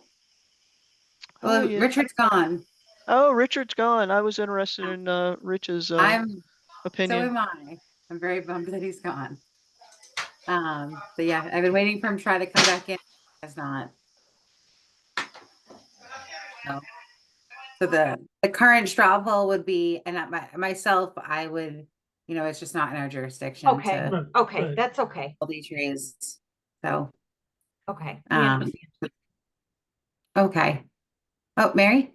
Um, Madam Chair, when we were there this weekend, the applicant said that they had an RDA that was open for something different, and I don't want to For a deck. distract us, but yeah, for the deck. And I saw the application open in OpenGov. Is that, and I know it's not on our agenda tonight, so we can't talk about it. But that's something that maybe we want to make certain doesn't get lost while we're, waiting for our conservation administrator to come back. Yeah, Just so I as, think a is that set note. up for the next meeting? Is it Uh, good? Um, I was just gonna go look. It's for our dock, for our rolling Right. dock. I Yeah. just have to mail out all of the abutters notification still.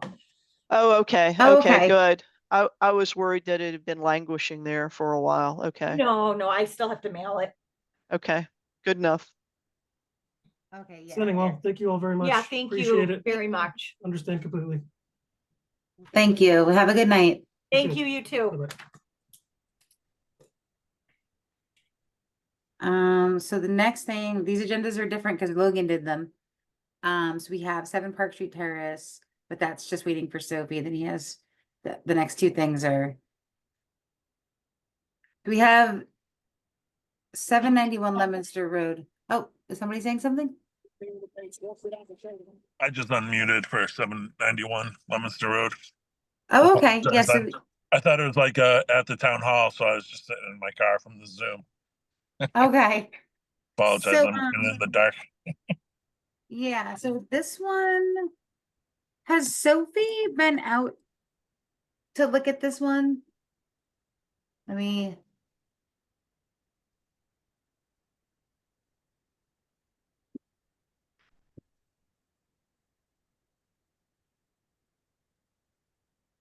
Yeah, so it looks like this one is stalled at intake, but we do have, I haven't announced this yet, but we do have an interim administrator, an agent, who's taken over. Her name is Harlan, and it looks like she assigned this to herself. So I'm assuming that she'll be reaching out soon to come to your property and take a look, or whatever would be appropriate moving forward. It doesn't look like there are some photos. So you're just looking to have 2 unstable pines removed 15 to 29 feet past the limit of work. Right. Yeah, they're pretty much, I mean, one of them's like half rotted and the other one is pretty unstable. And one of my main concerns is I have somebody going in there probably next week now with all the rain that we've got. Once that land is cleared, I have a feeling that once those trees are exposed to more wind and weather, that they're just going to end up coming down anyway. And while I have somebody there, on site working rather than having to reschedule something, I was hoping to have them removed at the same time. I think I apologize. I don't have the pictures. Actually, I do have the pictures on my cell phone.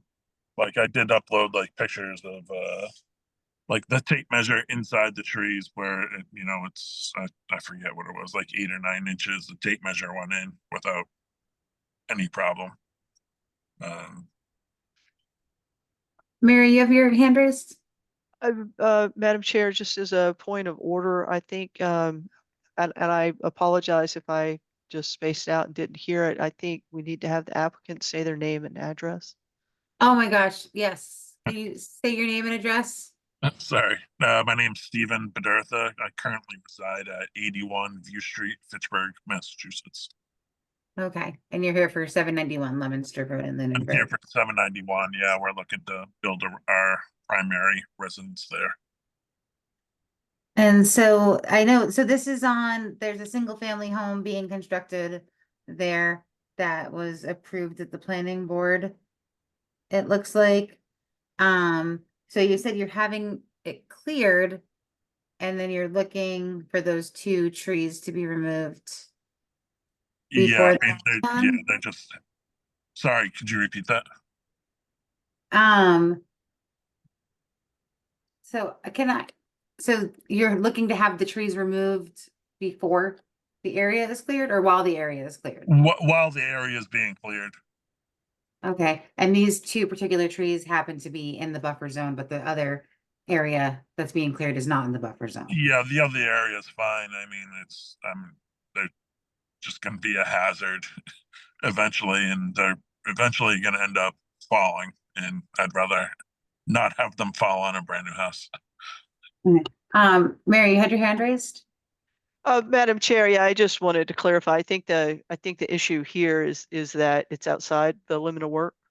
That's right. And so that's the challenge is, if it would be, I think, much less of a concern for the commission if it were not outside the limit of work. Just my own thought. I was looking through the photos. There seem to be a lot of photos uploaded to the request for determination, and I didn't actually, I thought I had seen a diagram of where they are relative to the limit of work. So I the did. diagram That's showing, not popping up for me. so I have I- diagram showing, do you want me to share my screen? Yeah, that would be helpful.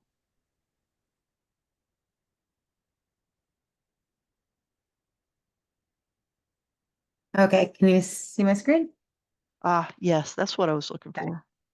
So we have pine number 1, pine number 2. Is that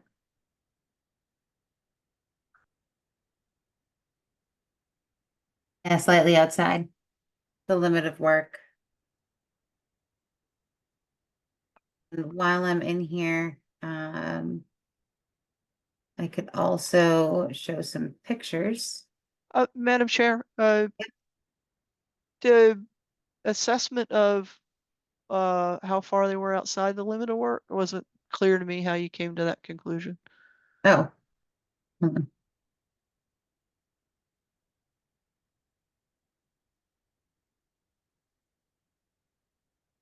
So limited work and proposed erosion. There, oh, see detail.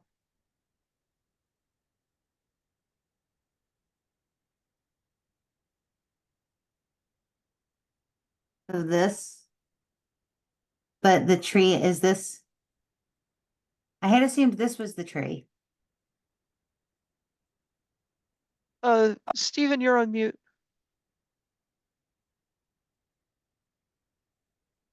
Madam Chair, I had assumed that until I looked at the second diagram and there were 2 trees that were actually circled. And so that's why I was kind of thinking maybe I don't know what Yeah, so this one is is tough. indicated. Because there's 2, you're right. Oh, Am I 36 pine. unmuted now? Yes. You are unmuted now. Sorry. All right. So take a step. I had Dills and Roy go out and actually put up flags where the limit of work is. And then I went out and took tape measurements from the pine to like the ribbons they put out. So pine number 1 is actually like they have it marked. I think it's like just to the right on the right-hand side of the dotted line. Yeah, is that this one right here? That's a boulder. It's like it's like just to the right of that. It's like looks like a canopy, tree canopy. Oh, Yeah. this right here. Yeah, so that's the first Wow. one. That's like the one that's 15 feet. Okay. That's the one So that's then- like really dead. And then I don't know why it's not marked here. Maybe because it's not as close to the limit of work. But that's just kind of like my rough guesstimate of, based on the land and the plan here, where it is. But that one is 29 feet outside. the limit of clearing ribbons, roughly, give or take, around 29 feet. Okay, so somewhere in like this area? Yeah, it's probably Not. Okay. probably even like closer to that dotted line to the right of the number 2. So,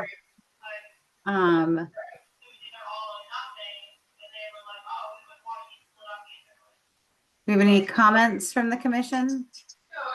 Or questions? I don't know if it's helpful to show Chris? the pictures of the actual pine trees, so you can see like how dilapidated some of these are. Yeah, I was looking at the pictures, and the first tree number 1 is very, very poor condition. I don't really have an issue with that one coming down. I saw the picture with the tape measure almost a foot in to the center, Yeah. which, it's in rough shape. I don't see that one. Yeah. It's, you can tell that the tree is severely compromised. And then,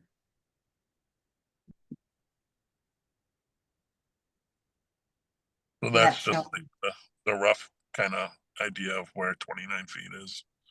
I don't know if I took a close up of that one. No, Okay. that's the other one. I think I was just trying to get a better look at like where that is compared to where they had their ribbons marked. But that's Is the this dead. is this That's is the like first the tree. dead one. Yeah, that's tree 1. Yeah. You don't have any close-ups of tree 2? I think just that Just last this one? photo you might have had up. That No, one? yeah, that was probably it. And I can check my phone to see if I took a close up of it. It's not dead like the other one by any means. But This one? sorry, I'm switching back and forth here. Oh, Yeah, that one. That's the 29 footer. Yeah.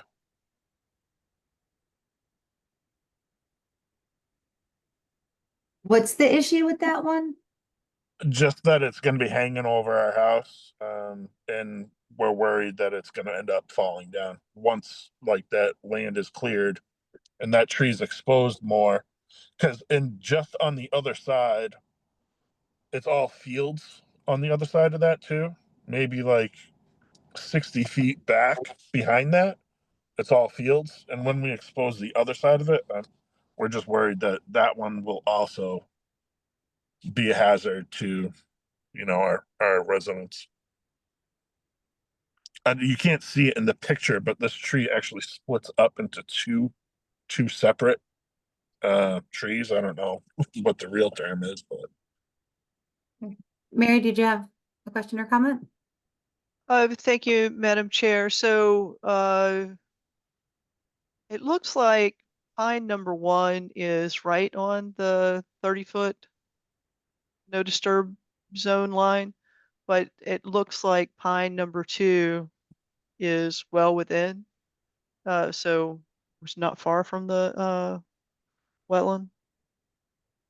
Judging from what I was seeing with the measurement and seeing where pine number 2 is relative to the, so that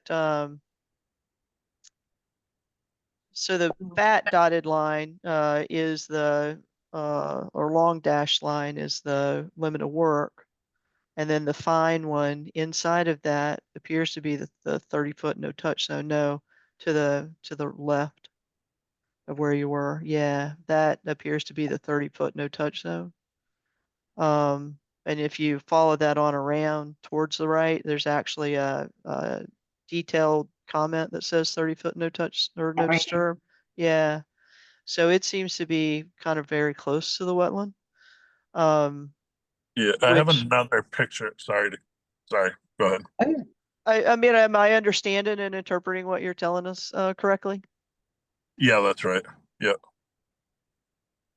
Yeah. So I just wanted to make certain that I was understanding and interpreting where these were correctly. So I have a lot of big pines on my property, so I'm familiar with them, and for me as one commissioner, I would be okay with you taking those down, but I I would want to see definitely pine number 2 would require a 2-to-1 replication, or 2 native trees planted. And then because I'm conservative on trees and I'm only 1 vote, I would ask for the same thing for pine number 1 as well. But that's just me. Madam Chair, back to you. Thank you. I think that's a great suggestion. Pete Stille, you had a comment or question?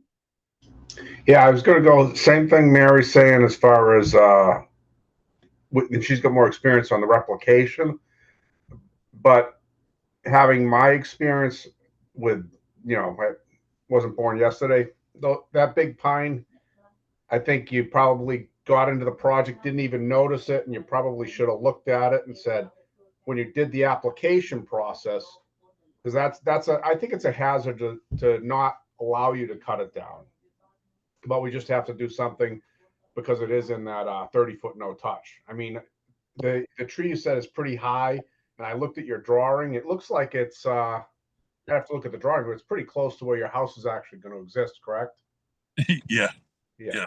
So if they came down, they would come down across the entire house. I would defer to the other more experienced commissioners, but I think it's a liability not to let you take it down, in my opinion, personal opinion.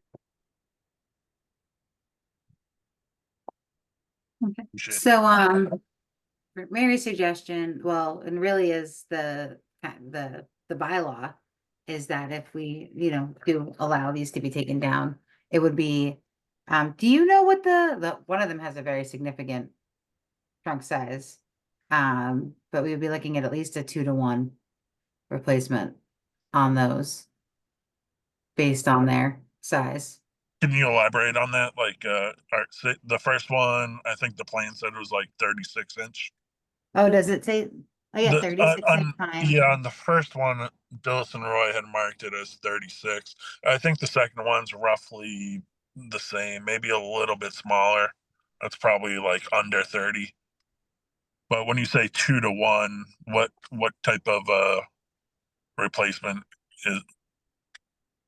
So we would require native replacement, but also, does anyone know off the top of their head what the exact caliper would have to be for both for the replacements? I think it's circumference of 2 inches, but I was just trying to look it up, Madam Chair. Thank So you. that would be like planting like an 18-inch pine, or sorry, not, I wouldn't plant a pine. Like a maple, something like that. Like that would grow like 18 inches, or like a dogwood trees or Dogwood. yeah, Dogwoods something are like more aesthetically kind of a pleasing. dogwood. But Yeah, I found the for greater than 20 inches at chest height, 3 replacements. I think the background noise might be coming from you, Chris.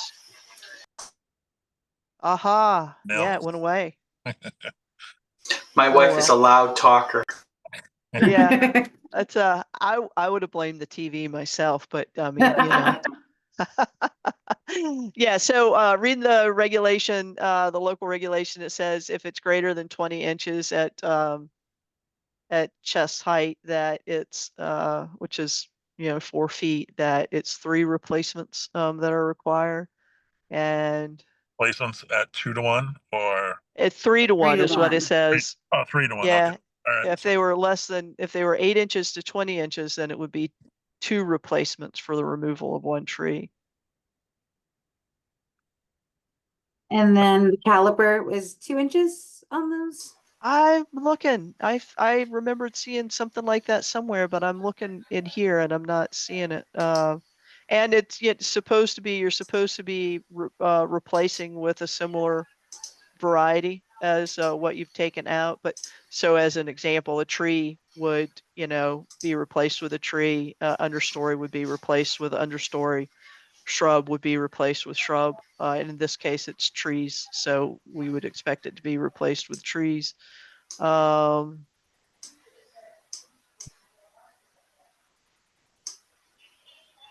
I don't see a caliper specified. Actually, Okay.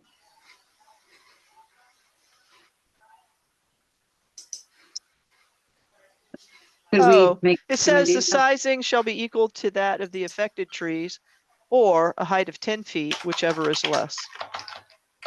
Okay, so those are the affected trees or 10 feet, whichever is less. Yeah, So so 10 the 10 is feet would gonna be less, less. Yeah, so lot it would less. be three replacements for each of the removed trees, and the replacements would be at a height of 10 feet. Okay, so 3 trees More or less. per pine, Mhm. at least 10 feet tall. Yes, The diameter of the tree doesn't matter, just mostly the height. Okay. correct. All right. Yeah, I mean, that's more than reasonable and probably in our landscape designs anyway. Well, this would be additional, addition, in yeah. addition to what's in your Yeah. current landscape design. Yeah. And then, Madam Chair, we would, since he'd be working in the 30-foot no-touch zone, I think we may care about the equipment they're using to remove the pines. Yeah. Most of the time, we don't allow like a bucket truck to drive over there and do it. That's I'm not an arborist, so I don't know what would be a safe way to bring those trees down, but I am concerned about them being outside of the Would limit of work. Okay, yeah, how, do you know So how if- they take it sorry, down? if you bring up the site plan again. Does somebody else want to share that, or should I share that? Sorry, I don't have it. I can share it. I found it. I can Okay. share it. Be So great. we have the order condition set up for the septic that's gonna run pretty darn close to where that pine is. Oh, where pine number 2 is, yeah, Where pine here. number 2 is. So would that be like, yeah, I Yeah, guess so they could like, probably do the work from here if the Yeah. ground's stable enough to do that. Yeah. This one though, this is the one that's farther away, right? Isn't this the one that's 20 feet away? Yeah, that's correct.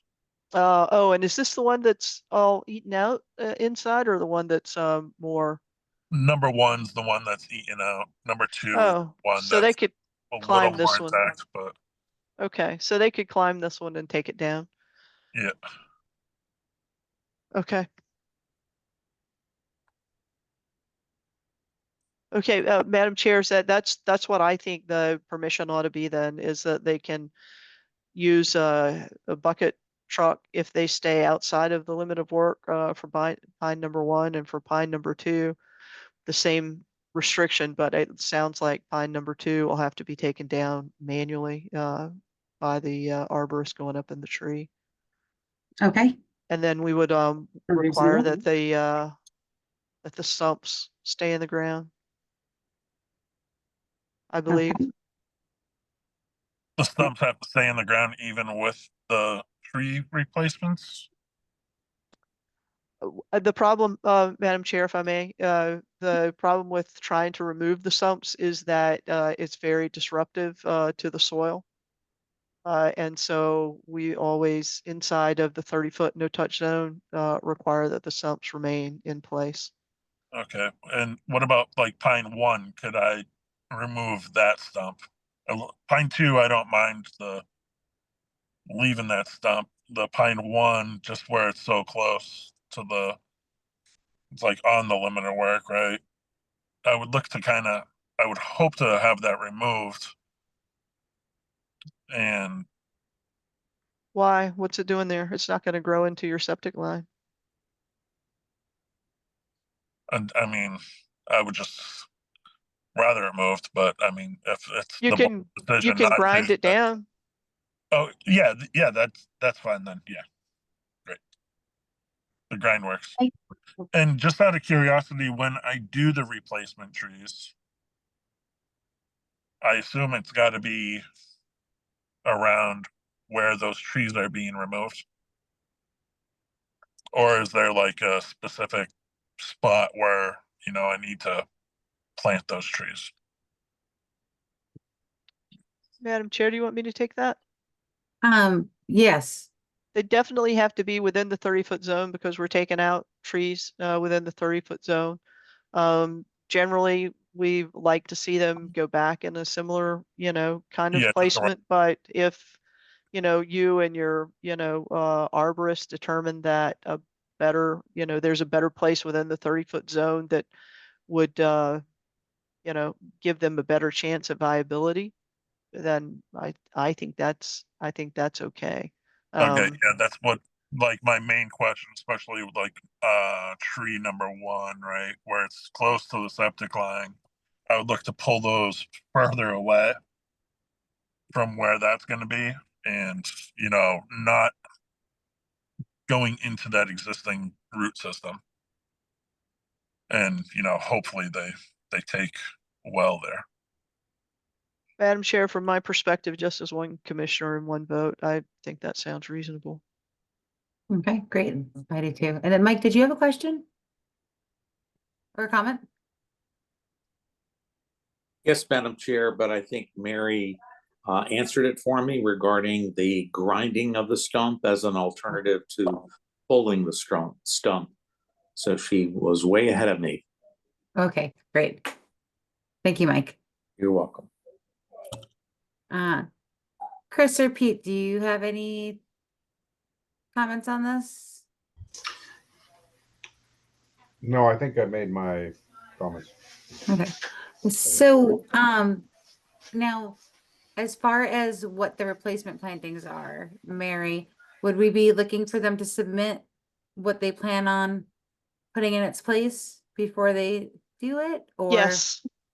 Okay. Yes, definitely. We'd want to have some, and I mean, from what I've seen in terms of the practices that we have allowed, is that they can say it's going to be, six, maples of a specific variety that are 10 feet tall, or they may say, oh, okay, well, we might choose maple, we might choose birch, we might choose, I don't know,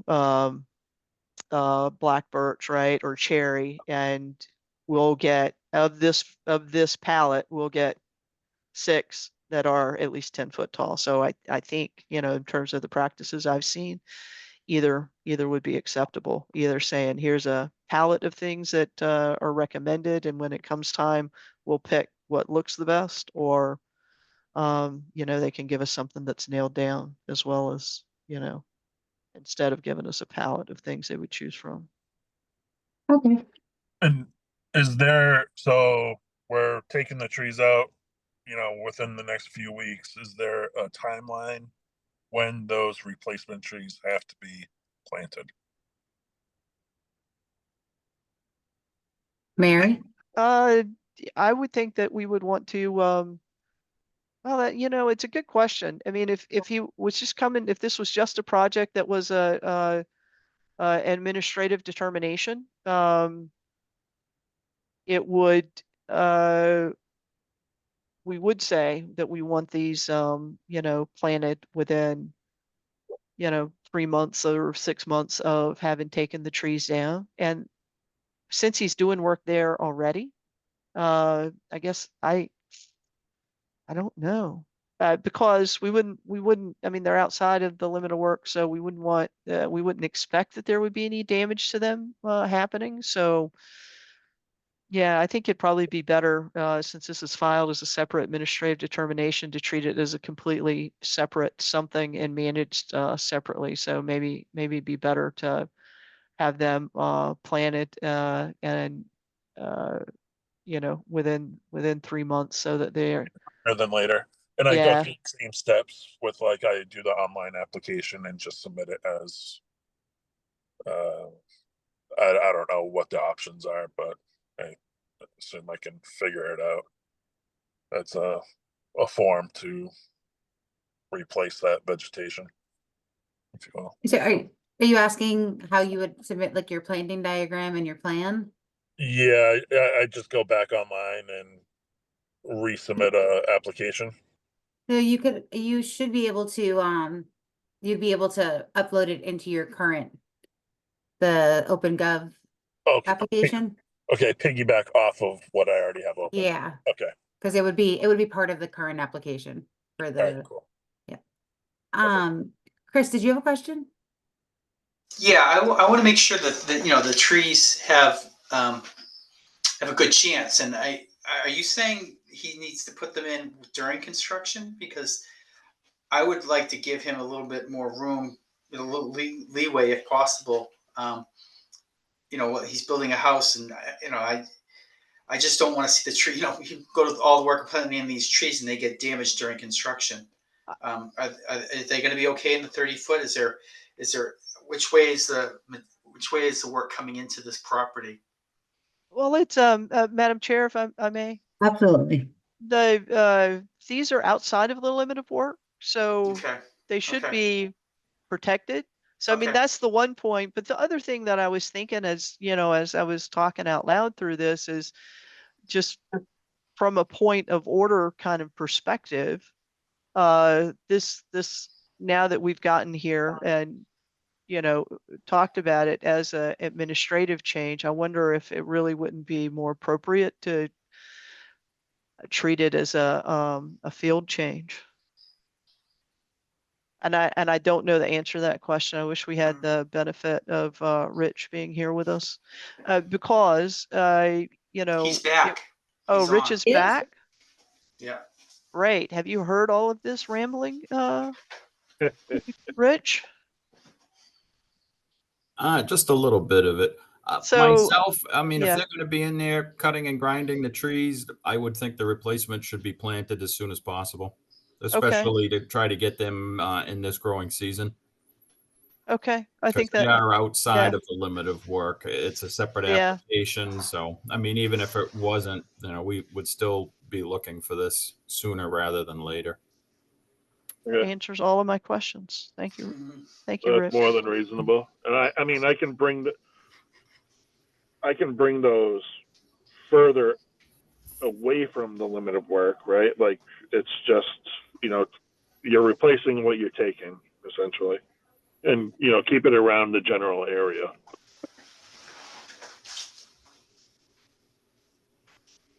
Yes, in the buffer zone. Within the wetland buffer zone. Yes. Yeah, replacing what we're taking out of there. Right. But okay. Okay. So we have any more comments from commissioners? Okay. So this is what I have. Are we able to approve this tonight if we voted to? I think we can, Madam Chair. Okay. So I have 6 trees, at least 10 feet each, and a 3-to-1 replacement. Pine number 2 will be taken down manually. Pine number 1 can use a bucket outside of the limit of work. We'll need to see the planting diagram, just to make sure it's in line with what is currently there. And we want to see the plantings as soon as possible, to get them going for this growing season. Does that cover everything? And Madam Chair, they need to be native And they need to trees. be native, yes. Native trees. So a planting diagram with native trees, that would be comparable to what is there now. So moved. Second. Was that Mike for the motion? Yes.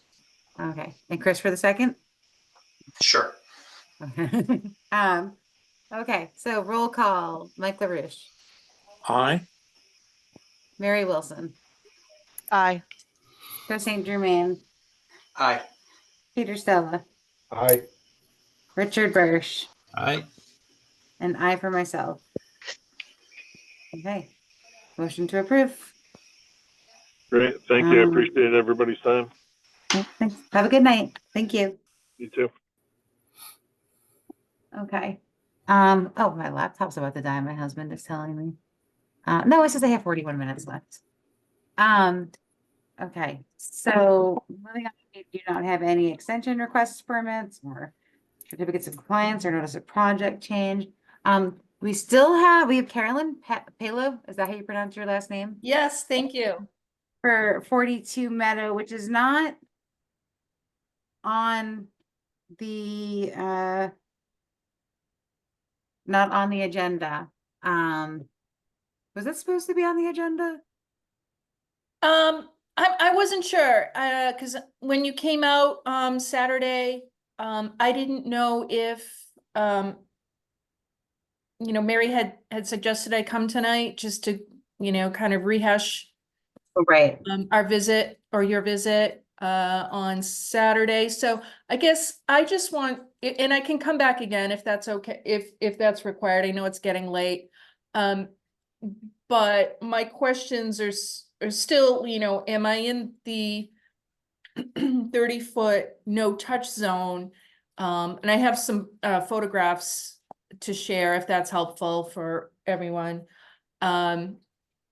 But my concerns are, if I'm in the 30-foot no touch zone, and I also want to just make sure everyone's on the same page because I'm in a butter of 48 Meadow Lane as well as 34 Meadow Lane, and there's been some activity within the last few months. So I want to make sure that, we're going about this the right way.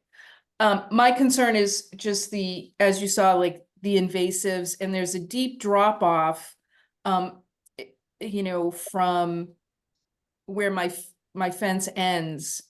And if I'm able to, we have a lot of vines and invasives. Those Norway maples are popping up like crazy, and they end up growing and leaning toward the house. So what I'd like to do, in addition to my garden, is just kind of landscape that corner a little bit better so that it's a little bit more healthy. And, there is a dead ash there that I don't think I'm going to take any trees down now. I think I just want to start planning on filling in that area if I'm able to do that. Right, so do you want to show are we okay to talk about this? Do you want to Yeah, show some pictures? Yep, I'll real quick. So here is my garden.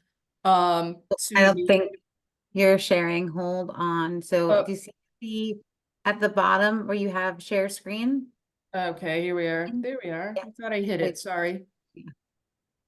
Click on that and then choose whichever screen you want to. And there you go. Okay. All right. So this is can you see okay? Yep. Okay, so this tree, they're starting to bloom at the top. This one is dead. This one's leaning, which I think will eventually fall, and I don't know when. But what we couldn't see was the backside, so I just want to show you what the backside looks like. And this is what the back looks like. So my thought is to really kind of clean this up and make it a little bit more intentionally landscaped than just this kind of scraggy looking kind of, it's just messy, where things are just popping up, anywhere. This is the end of my fence. That's my survey stake. So you can see like this space here is empty and it's like a steep drop off. So I can't see I can't tell what you're pointing to. You're talking about the space right at the fence. Yes. So when it starts to become thicker. Right. And so if that's part of the no touch zone. And I'm drawing a blank. Did we have a measurement? I know Mary, you have your hand up. Madam Chair, I took the action to do a diagram, which I have hastily done while we were talking. Thank you. I love that. Would you like I to got share your back to my screen? work desk on Monday. I completely forgot. Yeah, let me share my screen.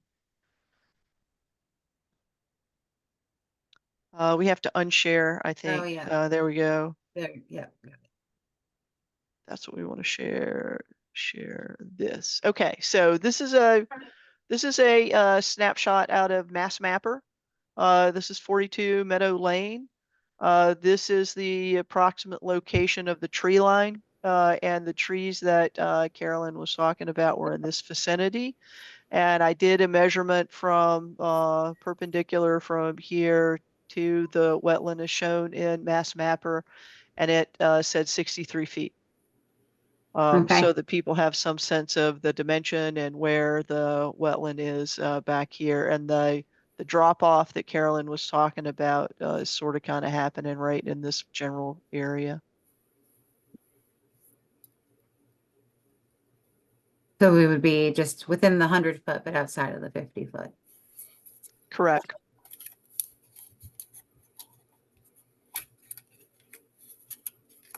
Okay, so with that information,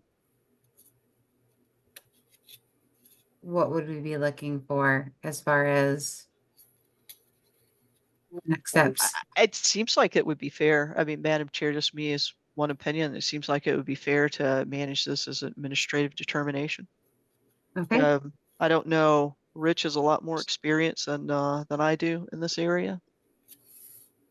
Okay. Rich, what do you?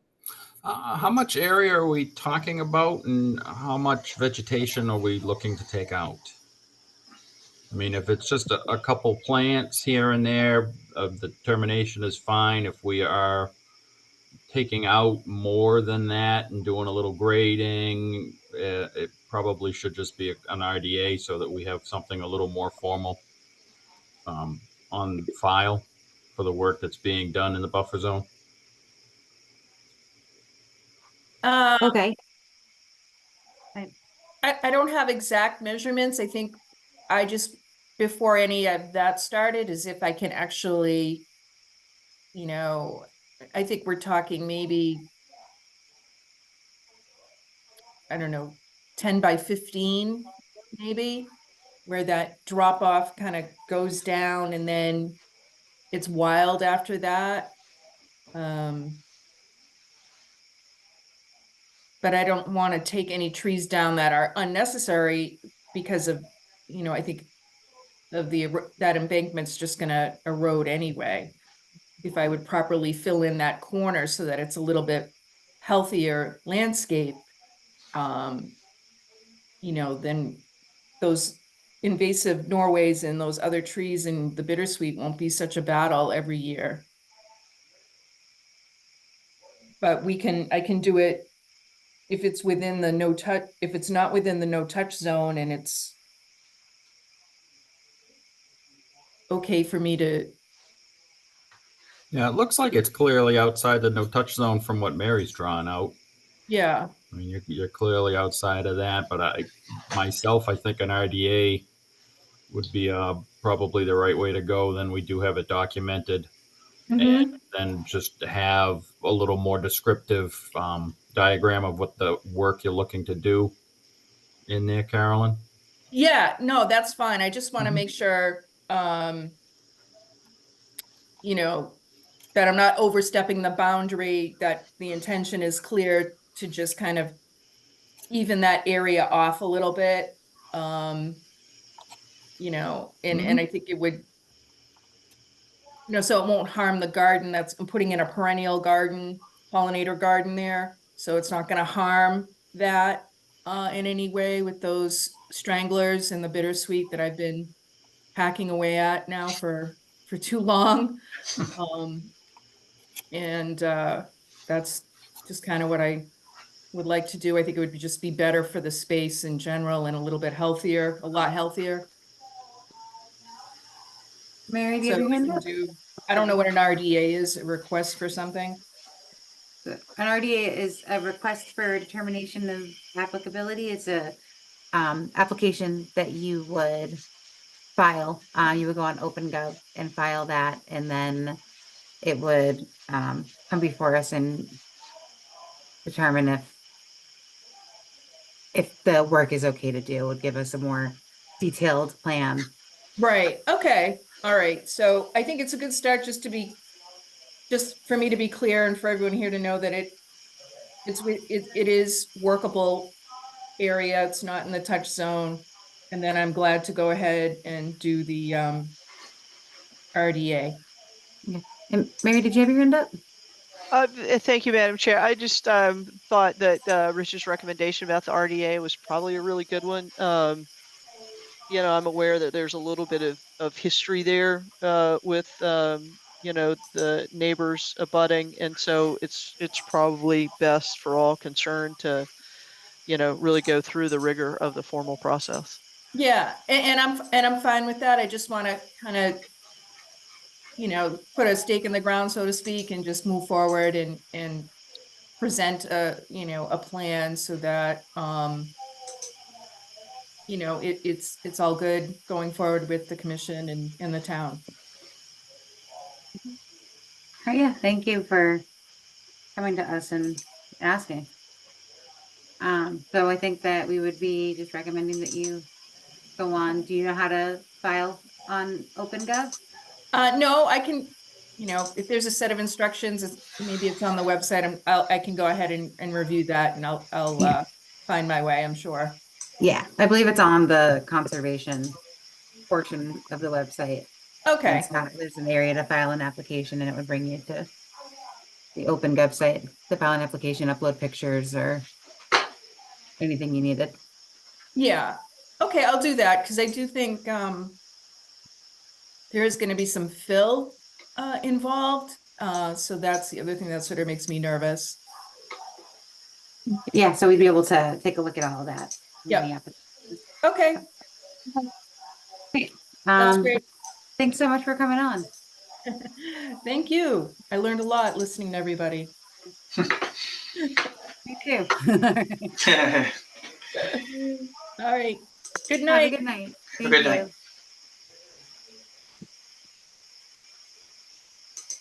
So, next we have enforcements.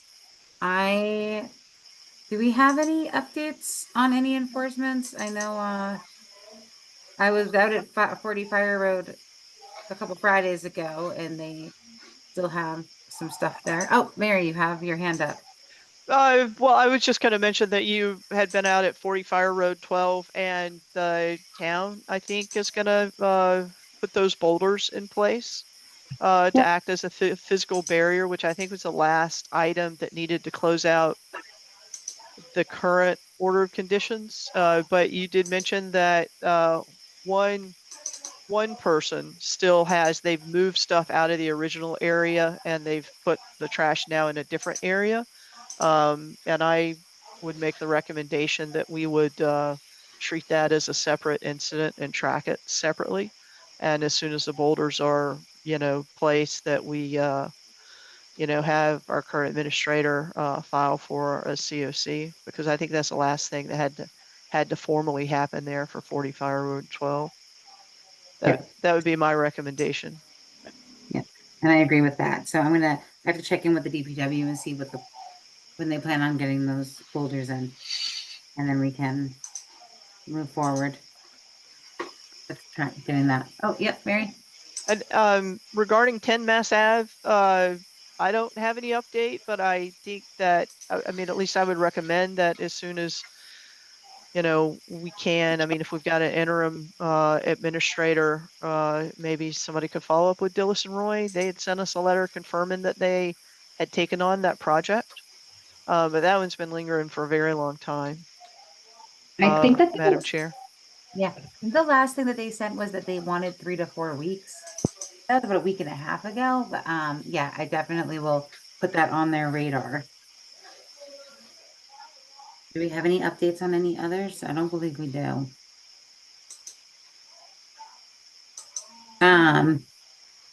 So for new business, Pete, you have your hand up.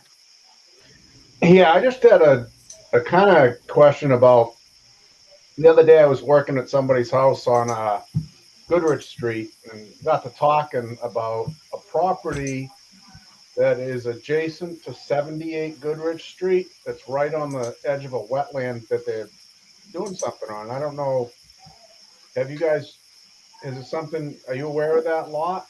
I think there was an environmental protection, file number on the lot.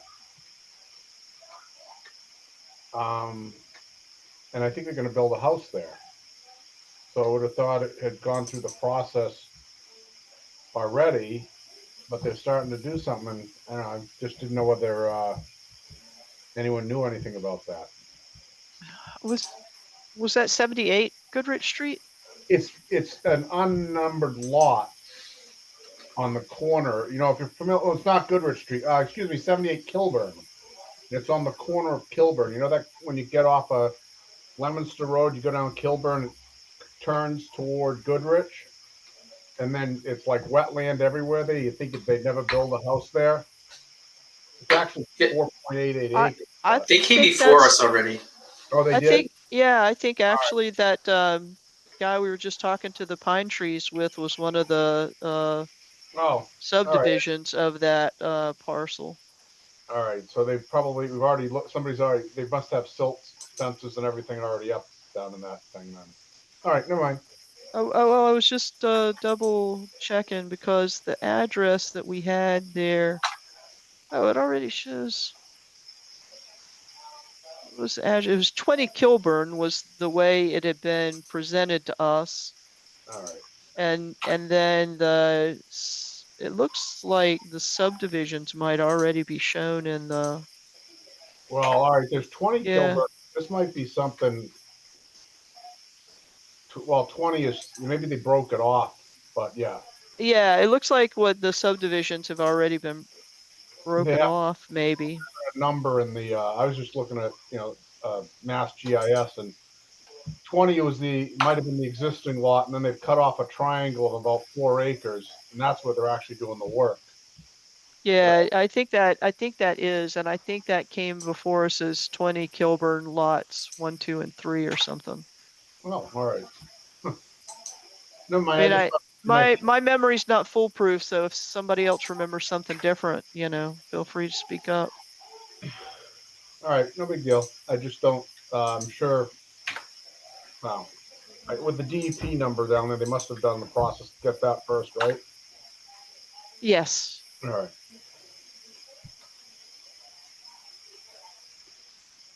You were able to let me back in, Mary? I was able to let you back in, Jenny. I was very surprised. Apparently, Rich earlier was trying to do a lot of stuff to get my attention, but I totally ignored him. But you, on the other hand. So my laptop is plugged in right now, and it died. It just started back up, but it doesn't appear to be charging. It's like it's just sitting there on 1%. It's like not. Anyway, okay. So sorry about that. Thank God you were able to get me back in. So where were we when I left off? We were talking about the interim admin. We were about to talk about the new interim admin and just I was going to announce that, I believe. Yay! Yes, we have a interim admin. Her name is, I believe it's pronounced Carolyn, and she is the Fitchburg agent. So she's from close by, and she's going to help us to get rid of some of this backlog. I don't know. I was looking at their town schedule. It looks like their meetings are also on the first Wednesday night. It looks like they might only meet once a month, so I don't know if she'd be able to. If Sophie, for some reason, is still out at the next meeting, if she'd be able to fill in at the meeting or not. I haven't gotten any clarification on that. So for new business, the other thing that I had asked to have on the agenda for tonight is adding associate members to the commission. We don't have associate members right now.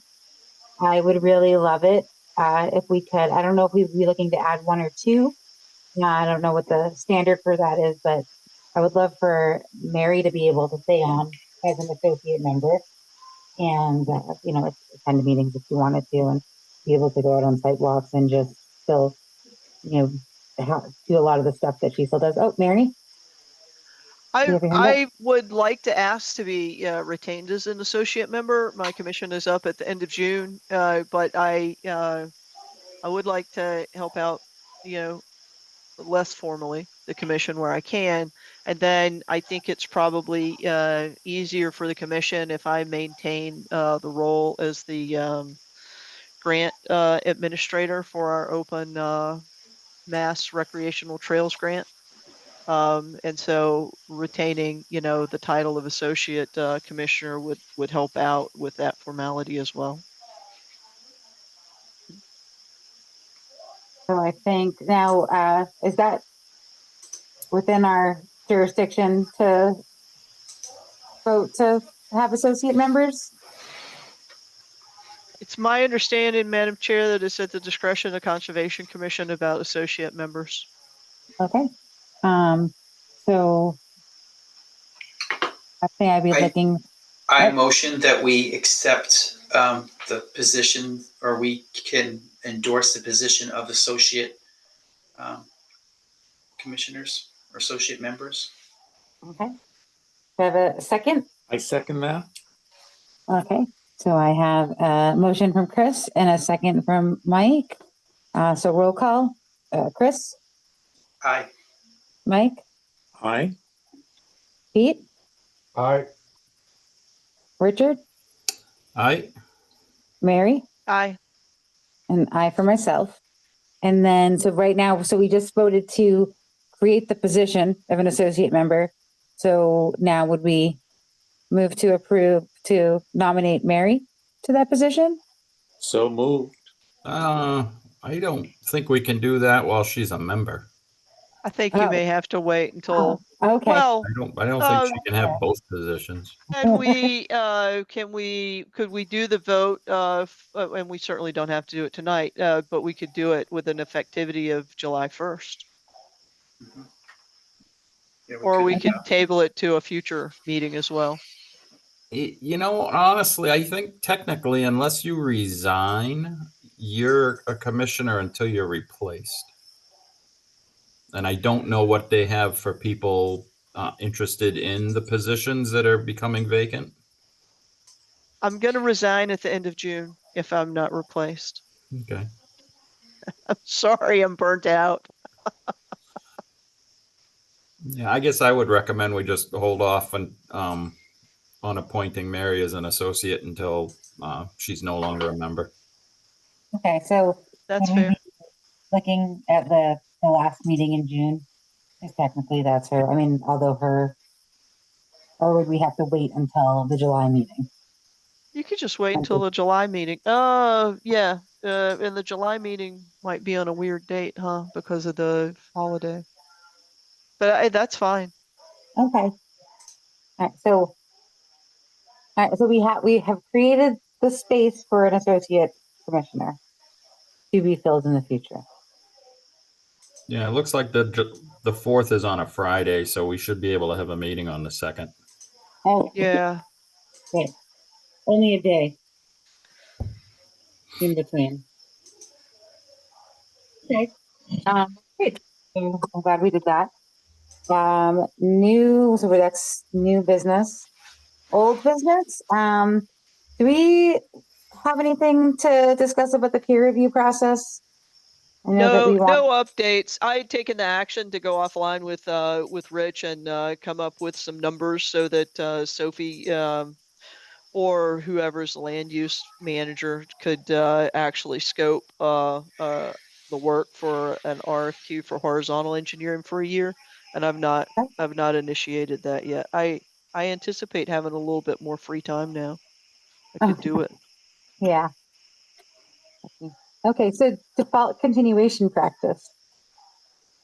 Do we have any update? I know that we had, so the last that we had discussed on that was that Adam had mentioned that we don't need to continue if the applicant isn't, we don't need to continue if the applicant is repeatedly not at meetings, we could close the meeting. And then I think Richard thought that that might be wrong. That's correct. Well, as I recall it, and Rich can keep me honest, is that Adam told me that the practice was not stable, right, and was at risk for being overturned. And Rich pointed out that as long as the applicant is coming into the meetings, like we've opened the meeting on time, and the applicant is coming into the meeting, and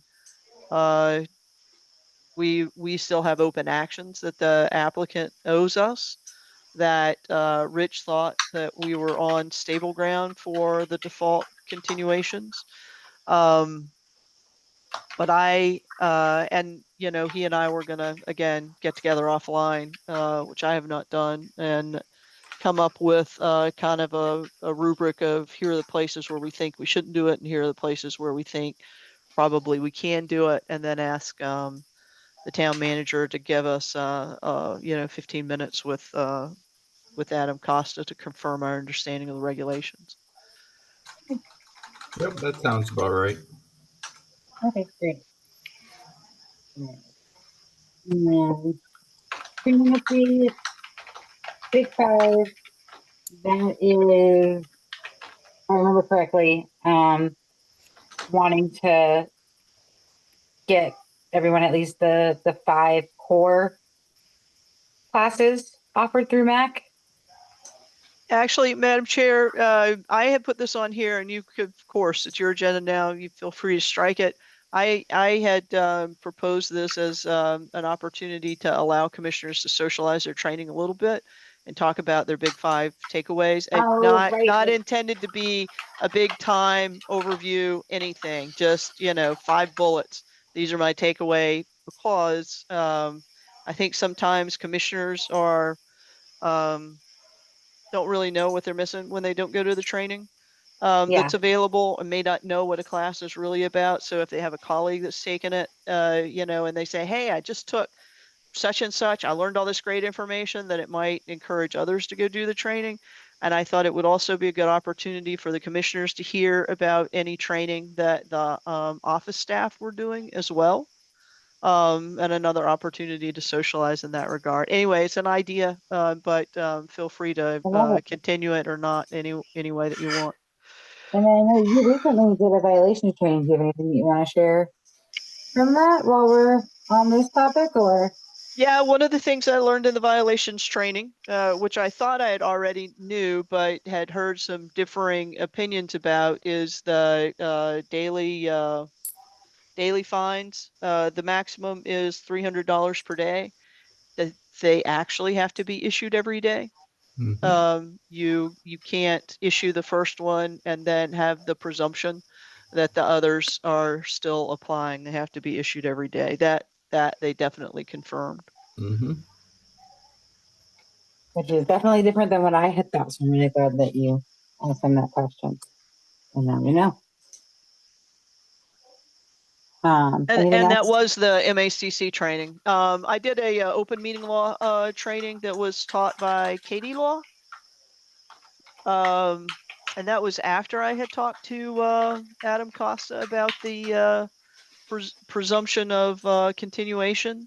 And Katie Law, for open meetings,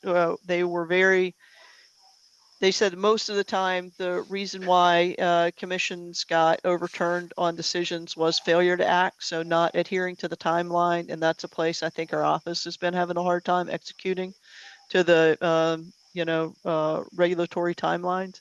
And then the other one was commissioners having informal dialogue offline, that so text and emails, right, that involved more than equal to or more than a quorum. One-to-one conversation, of course, is not a quorum and is okay. Those were the most of the time. That's where they saw the most lawsuits, right, where the commissions would lose jurisdiction. And then the other thing that they had was, shoot, I just had it in my mind.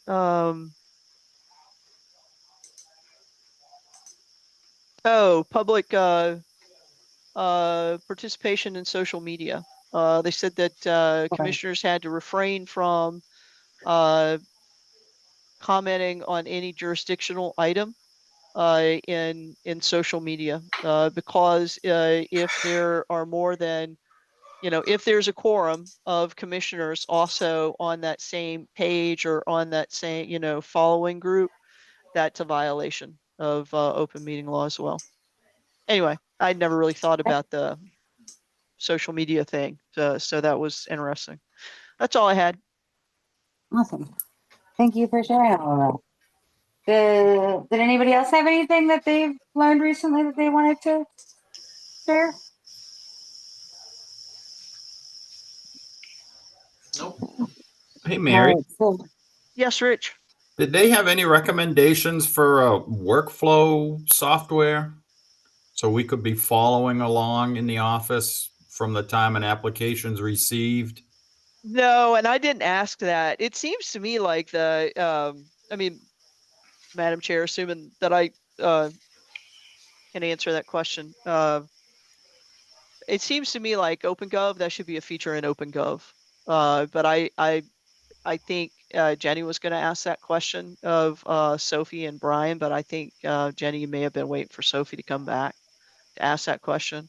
I mean, it really seems like that ought to be a standard feature in OpenGov to do some type of timelines or, alerts or notifications or something. I mean, most other workflow software applications have that kind of feature. I just don't happen to know specifically about this one. Yeah, It I've just been appears to giving me that a lot that of thought since our training last week. Trying to keep the office in line with all of the dates and that we have to make sure that we memorialize with applications. Yeah, exactly. Thank you. I mean, it appears to me that OpenGov does have the functionality. It doesn't seem that it's set up in there, but I know, if Sophie sends me a task in OpenGov, I do get a notification, and if I ignore it, I get another notification when I set a task. So the functionality appears to be there, but I can't get into the full workflows to see what's really in there. Ideally, what you would want OpenGov to be able to generate every week, or every 2 weeks, right? The action item list that's, anything that's getting ready to time out or getting ready to, be an urgent issue. I mean, that's what I would think. If I were in the office, that's what I would want. Yeah. Okay. Do we have any other comments on that topic? Yeah. April Earth Day report. I know Mary had gone over how well her Earth Day event was. Does anybody else have anything they Yes, want to add? Yes, Madam Yes. Chair. The Pollinator Habitat had a very successful Earth Day event where many of the volunteers were there. And it looks like we did quite a bit of work. We utilized the donated fencing to go around that famous cherry tree that was hit by a young person with his vehicle last fall, and it looks like it survived the winter. So we're putting a fence around it so we can keep the deer away from eating the cherry tree leaves. And that was completed. And also that large tree that had fallen over the winter, it was pretty rotted out, and it was kind of in the walkway from the front entrance going into the pollinator habitat, and that was all cut up and taken out as well. And I think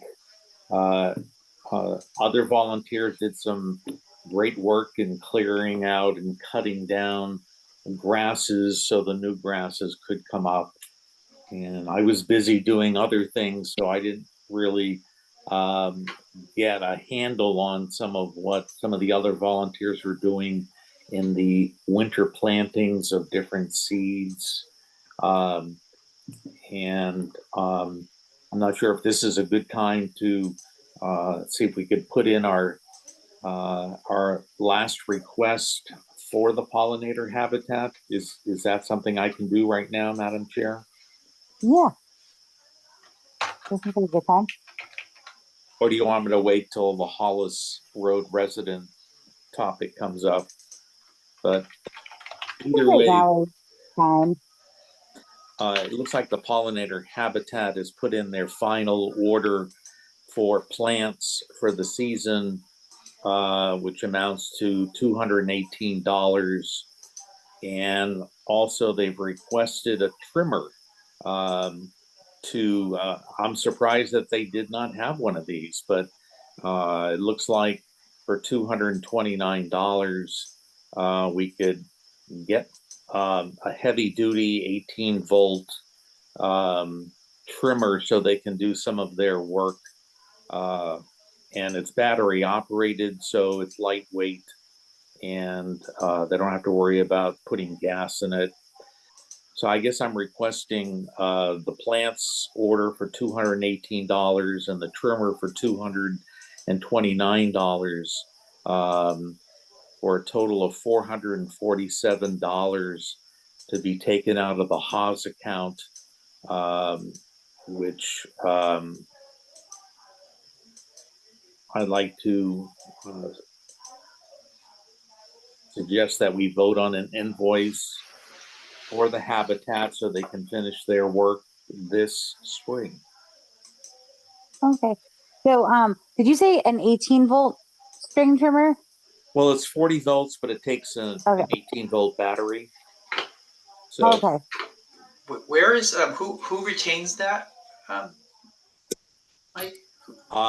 Who retains the equipment? Yeah. It's put in their locked shed on the pollinator habitat. Okay. At 123 Hollis Road. There's a little shed on the property. It's actually not near the residence. It's on the opposite side. The opposite side, and it it's is locked. And it's locked. I assume it has power to the shed. There's no power to the shed. However, the battery would have to be charged somewhere. And I'm sure Ginny just lives up the street. I'm sure she would be fine about charging the battery. And 18 volt is a popular battery. It's a Ryobi, and I have a lot of Ryobi equipment. So I too can charge the batteries myself and also provide extra batteries, as this trimmer does come with a battery and a charger. So I'm sure with my batteries, because the battery lasts about 40 minutes. So it's good to have an extra battery if you're doing a big work area. But it's, as you know, if you do any gardening, trimmers are very useful in clearing out and trimming areas that need to be trimmed. And it doesn't take a lot of time to do so. So I'd like to recommend that we extend to the pollinator habitat their last order of plants and their trimmer in the amount of $447. Looking for a motion to approve? So moved. Second. Is that Richard for the motion and Mary for the second? Yep. Yep. Okay. Roll call vote. Pete Stella, Yes, or aye. Mary Wilson, Aye. Rich, Aye. St. Germain, Aye. Mike LaRue, Aye. and an aye for myself. Madam Chair, I think for the record, we need to say that that comes out of the Hawes fund. Oh, okay. And that is approved to come out of the Haas fund. And that was, what was the amount on that again? 427? 447. 47. 447. And there's roughly $4,000 in that account. Okay.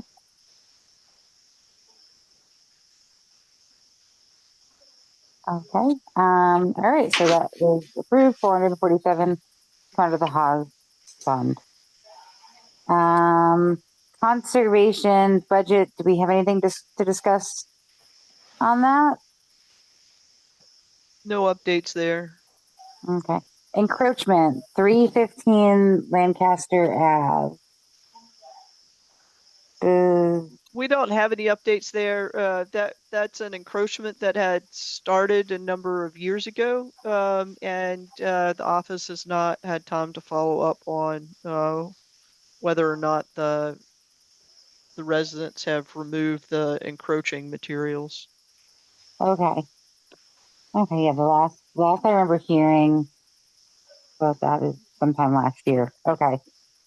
And then chapter 61 open gov workflow. I don't think we have any updates on that. No. And then grants update. No updates on the grant. Well, we did get the paperwork filed for the Table Rock permit, but that's minor paperwork thing. So Awesome. And conservation land improvement. We talked about that a bit tonight. Do you have anything else other than what went on at Table Rock, or does anything we want to talk about future conservation land improvement? No? I don't have anything to discuss right now. All right. Hollis Road residents, do we have any updates on that?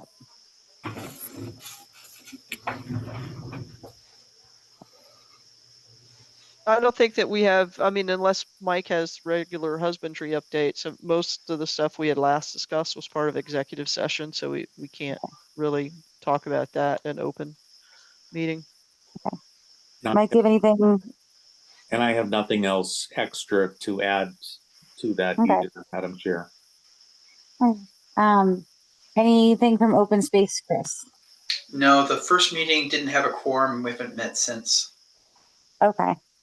And then stormwater did go to town meeting and talk about the stormwater utility.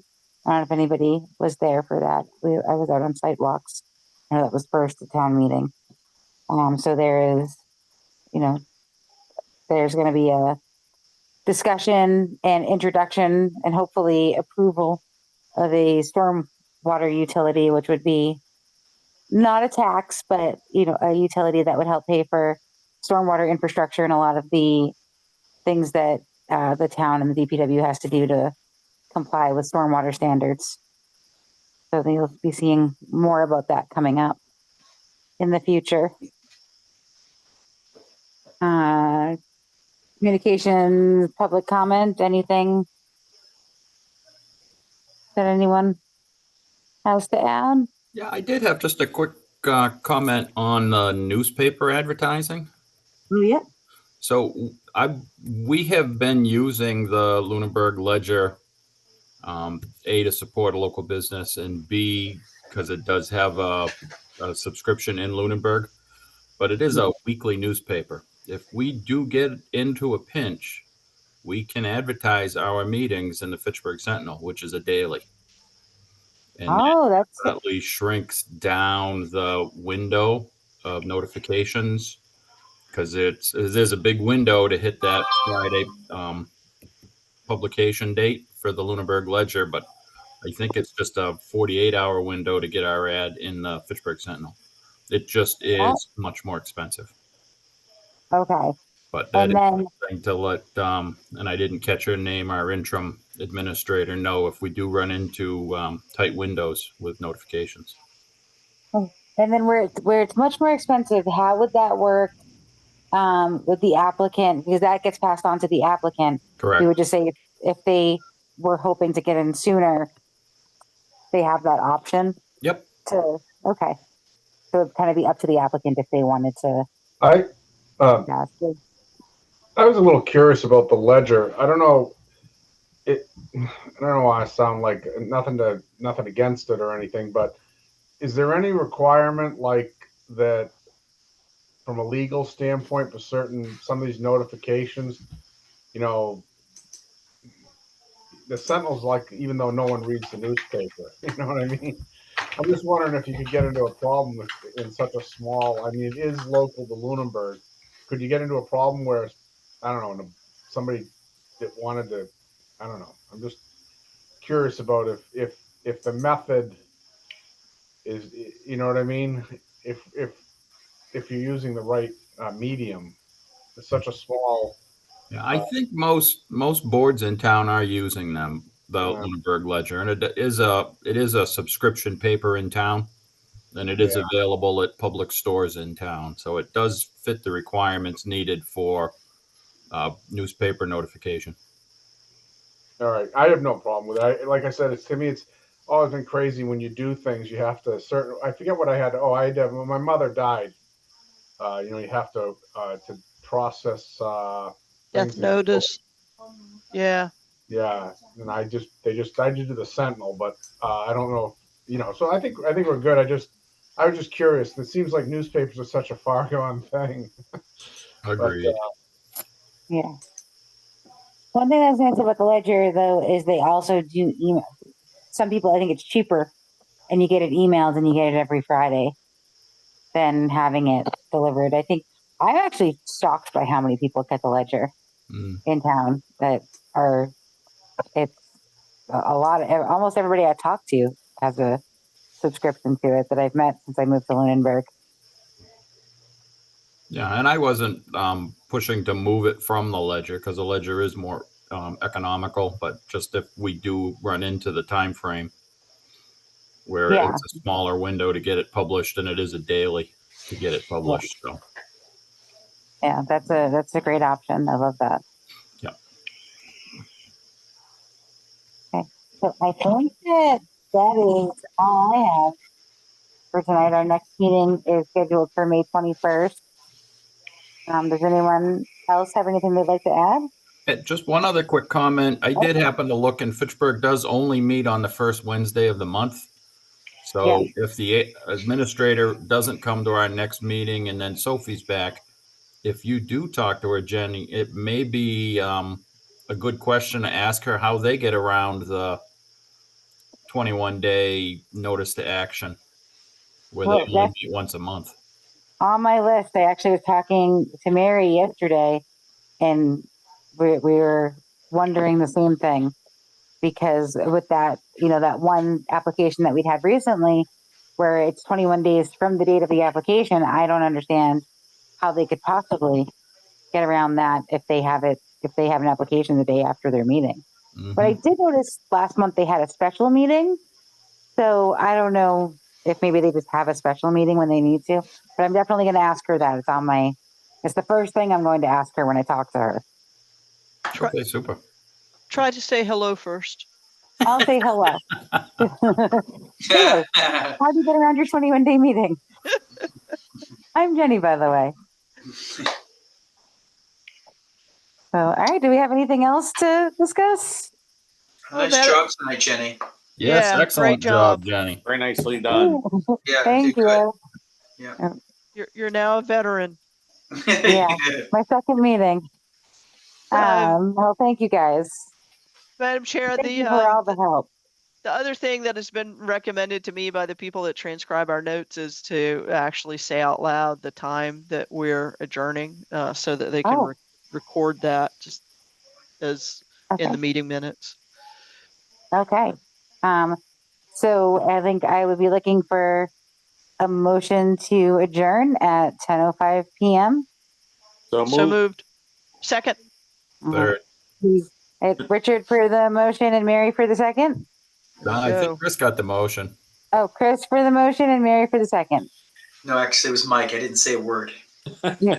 All right, Mike for the motion Yeah. and Mary for the second.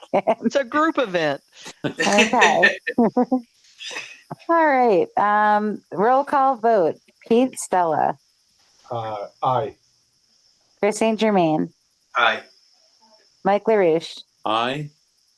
Mary Wilson, Aye. Richard Burge, Aye. and I for myself. All right. Have a great night, everybody. All right. Good night. Aye. everyone. Good night. Thank you. Good night. Bye-bye.